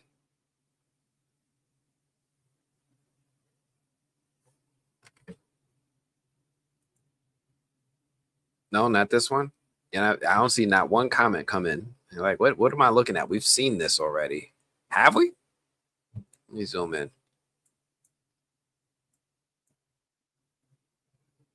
So what I love about this is that we all have theories. We all have theories. We look at so many different things.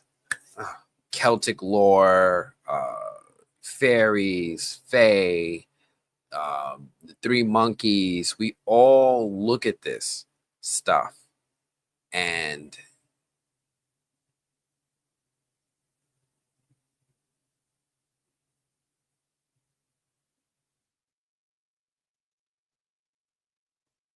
dot dot dot dot dot dot. But yeah, go ahead, look at it. Let me know if there's any sections you want me to zoom in on. Heather, I see you took your picture. That's really good. Let me know if there's anything you want me to zoom in on.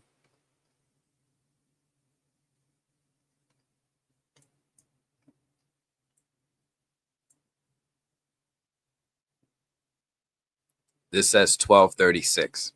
In case anybody can't read that. 1236.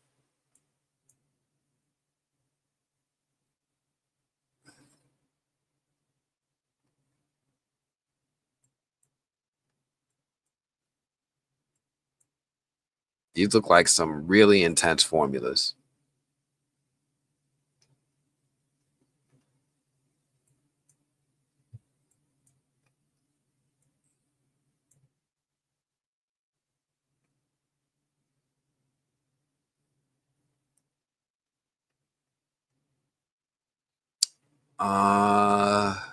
Let's see. You guys ready for the next one? Let me see.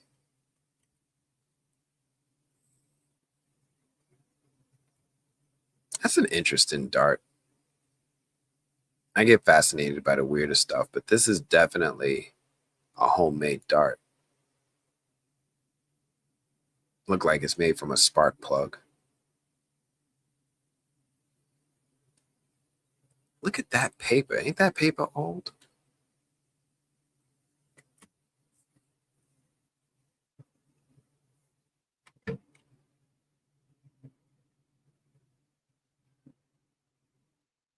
Make sure I don't go too far.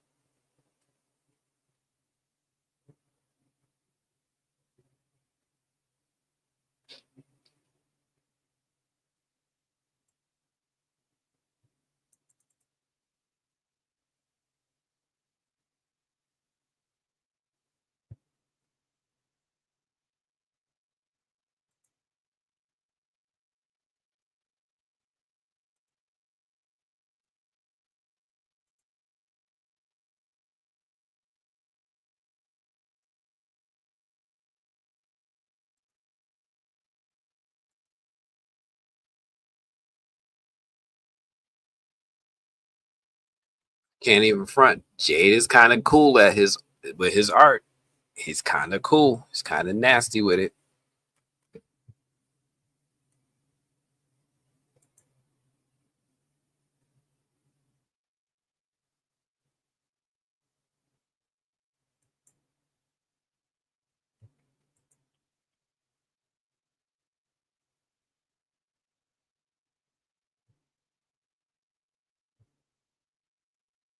All right. Can I go any further than this? This might be the last one I could show. Well. I'm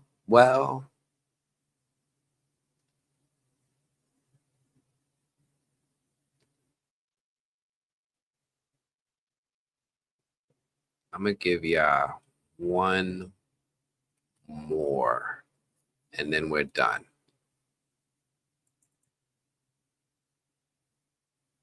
So I like this one. I like this one a lot because it doesn't. Can we see what's on the paper? Let me see. You want to see what's on the paper? It looks like he wrote down the numbers that were in the bottles. 24, 59, and it goes on and on.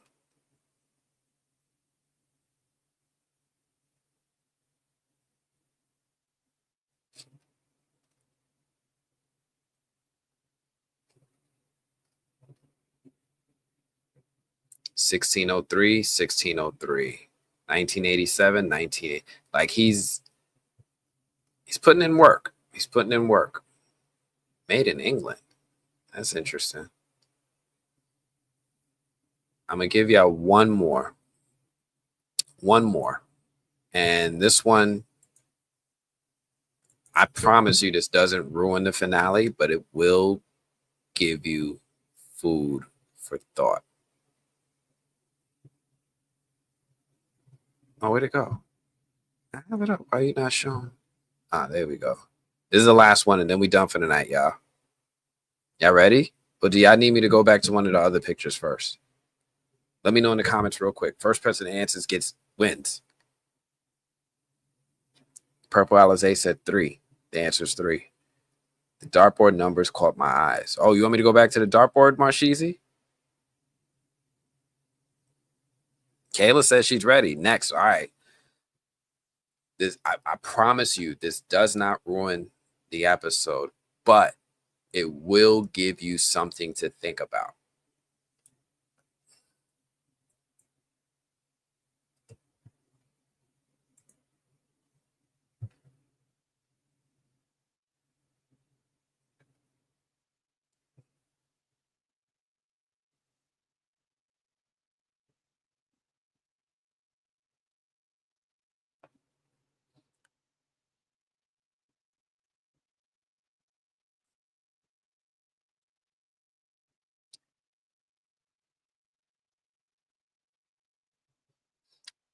Yeah, let me know if y'all need me to zoom in on anything.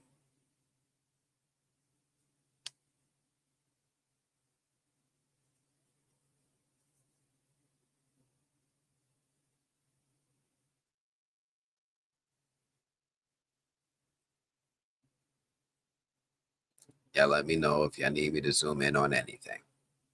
I'm going to let this sit here for a second.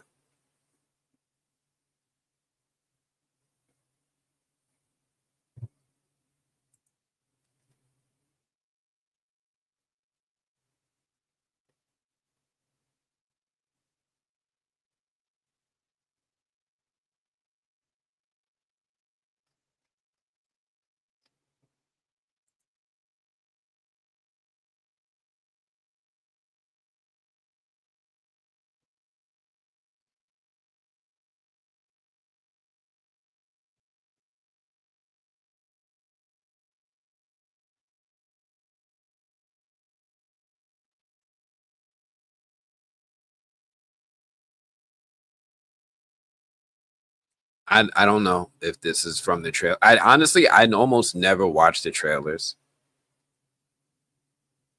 Oh, you're talking about the Victor's Peach joint. Zoom in on her hand. All right, let me see. Zoom in on her hand. So I don't know if that helps, but I'm zoomed in.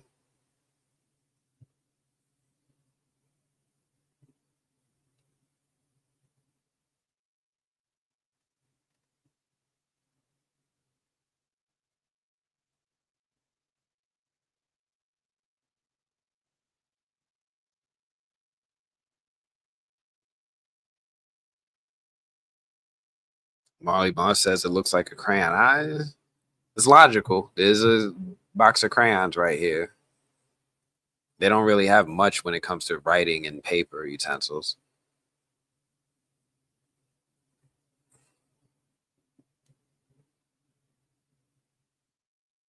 What is in Tabitha's hand? I'm going to say something with y'all. I'm going to need y'all to take all this energy. We need to take all this energy. And I know we're wondering about what's in the crayon or what's in the hand, but we need to start looking at this map. This to me feels like one of those moments where we get a little like, we want to know who threw the rope when there's a whole clue on the screen. So I think I want y'all to take all this energy and help me with this map, y'all. Let me see who said it. Can you zoom in on the? All right, I see all of the requests, so I'm gonna map them. I'm gonna star them real quick, and then yes.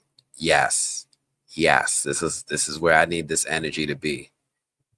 So first up, can you zoom in on the far left corner to map the part with the number? All right. I don't see a number though. I see some stuff.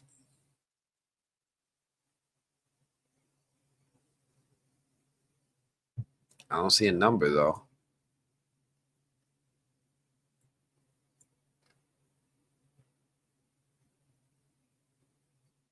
Oh, here we go. There's a number. I see it now. My bad. There's the number.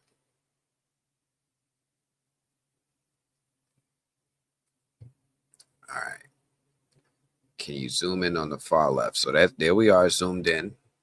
Look at this.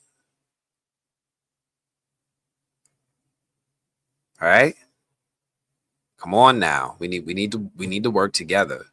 What is this? We know what this is. We know what these are.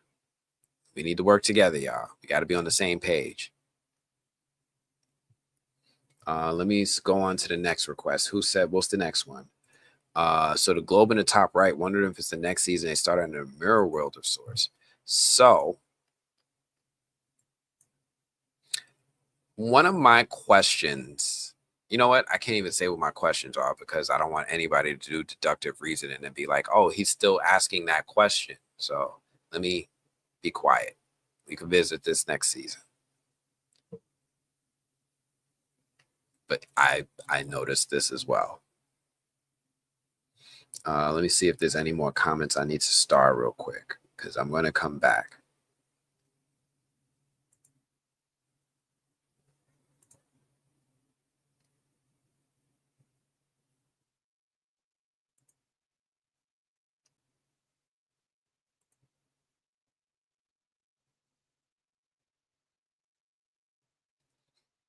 All right. I'm going to zoom out. I'm going to zoom out. I'm going to zoom out slowly. But look at this, y'all. Yeah, see these over here?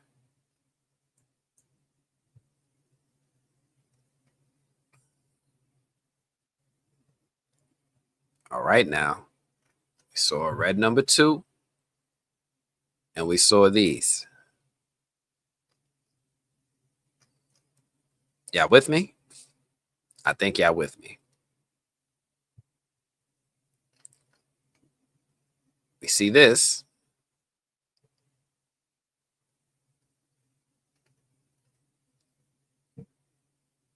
All right. Let me go back to some of these starred ones real quick.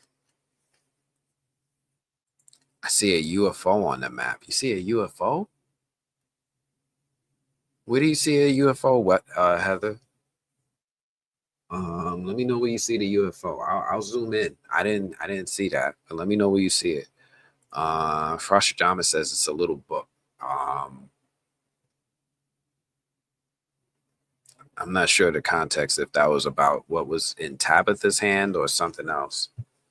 The map could tell the whole story just like the map kind of does in the theme song for Game of Thrones.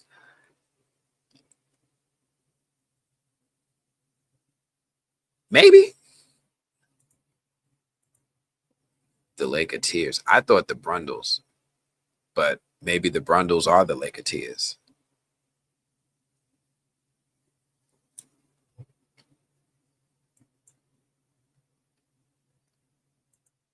Two is next to a scarecrow too. That's a good eye. Yes, it is, but there's also, look, right there. There's a lot going on in this image. I love this one because we saw it in one other joint too. The church used to have a cross.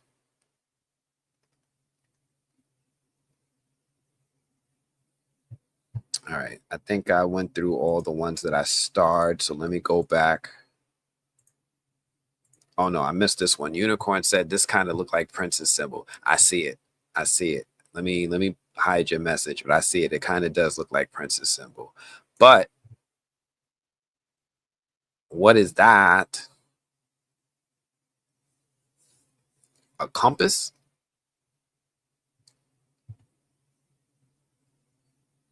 All right, let me go back to the messages. There's 14 messages, and then I think we're about ready to wrap.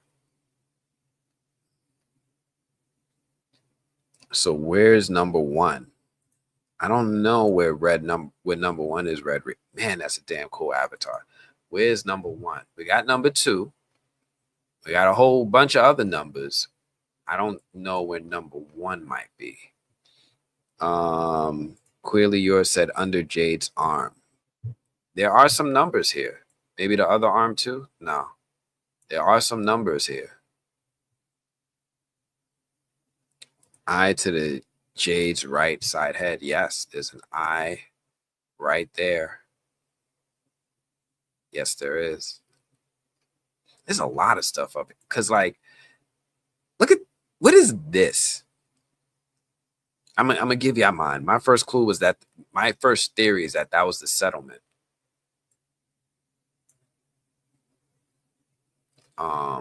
This looks like a grave, maybe a grave of some sort.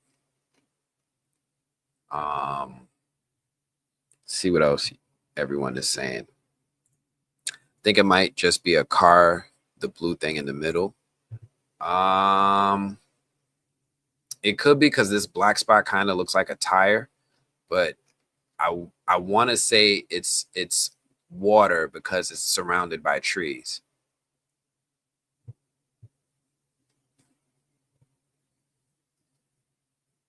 Above the church. Above the church is, this looks like a blue stream of water too. And we know that there's multiple bodies of water in this show because somewhere by the settlement, Jim was standing by water when he found the crops. He found the wild vegetables growing. Behind Jade is a grove of trees. Yes, there are a whole bunch of them, even over here in the corner. Let's see what else. This is a map since they began to loop. I wonder what the door referred to as being held. Yeah, where is the... This is an interesting one. I didn't really pay attention to it. This kind of looks like a road with a tree knocked over. And these look like crows. And this, I really need to get my theory out. I really do. I'm doing you all a disservice by not putting my theory out.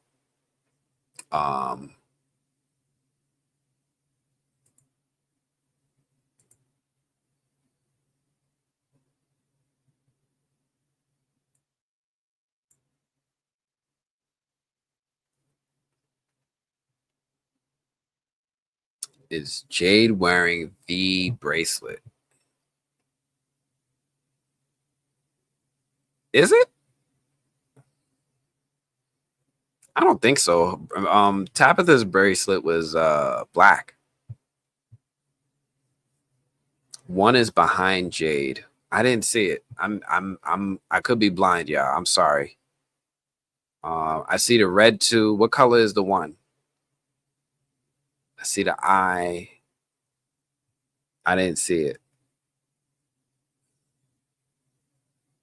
Is it just me, or is there a few X marks the spot? I want to put y'all comments up, but I don't want to like block the map for anybody studying it.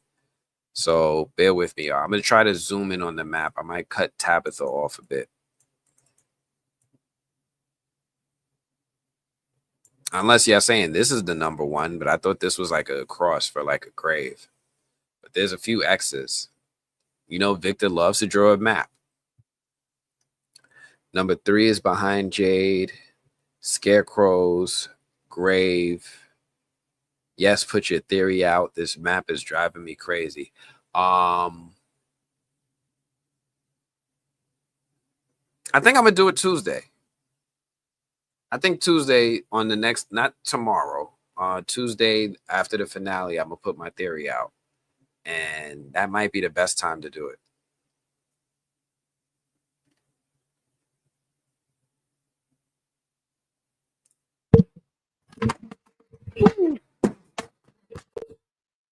Sorry, it was like a gnat. I don't know. It's weird.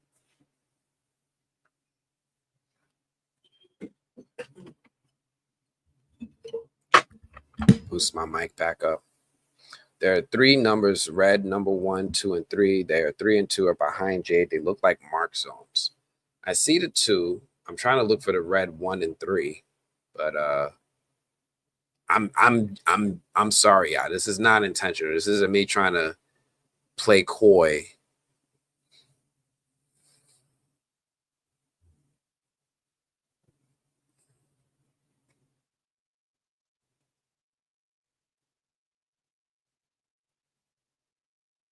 You want to see 3 on this pick or 1?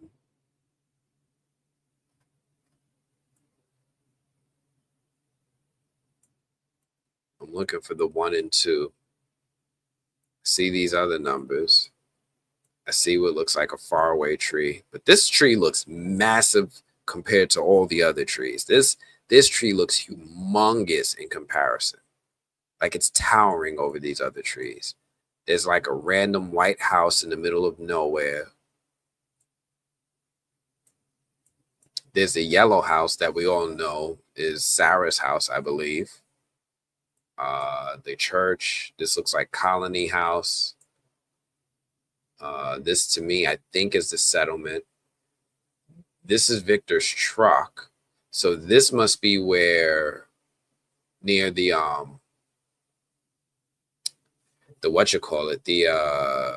root cellar. And this must be the road that comes into Fromtown after you see the tree. You come in, you drive down, you buy the church, you buy Sarah's house, the gas station. This makes sense. And then it loops all the way around and goes back out. But I'm not seeing the 1 and 2. You guys got to be really looking. You won't be able to see those numbers in this picture. Oh, thank you. Thank you. You have to get it from online because this picture blocks it. Let me see if, do I have another picture where it's not messing up spoilery or...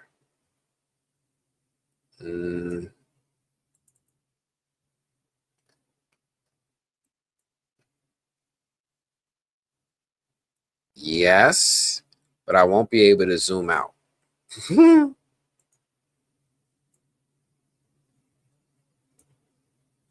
I see it now. But let me show this and go. I'm not even going to comment. I'm going to let y'all have this, where we see a little bit more houses. The number 1 right here, the 2 is a little bit more, the diner.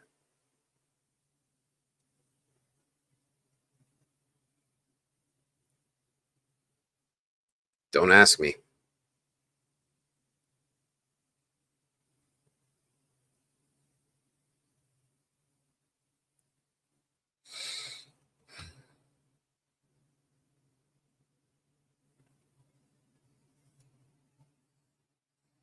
Big orange circle. That's the number 1 right there. That's the number 1. This looks like a number 2 right here as well, but it's in yellow. But there's other stuff going on. What the hell is this?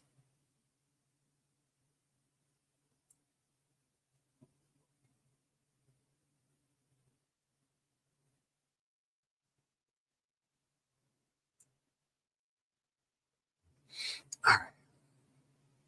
Yes, it does look like the lighthouse is behind Jade. I see you, Kimberly.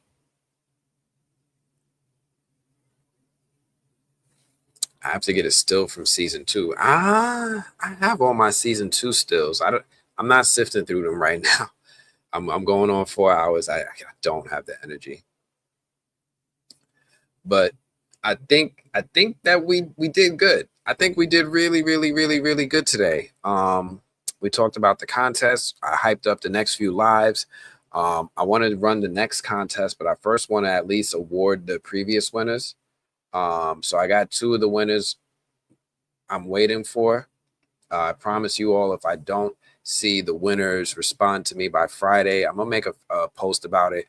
But if I don't see the winners respond by Friday, then we're going to have to pick new winners and we'll go from there. And then I'm going to start the next contest. I already got 2 of the boxes ready. And I'm going to mail everything all at once.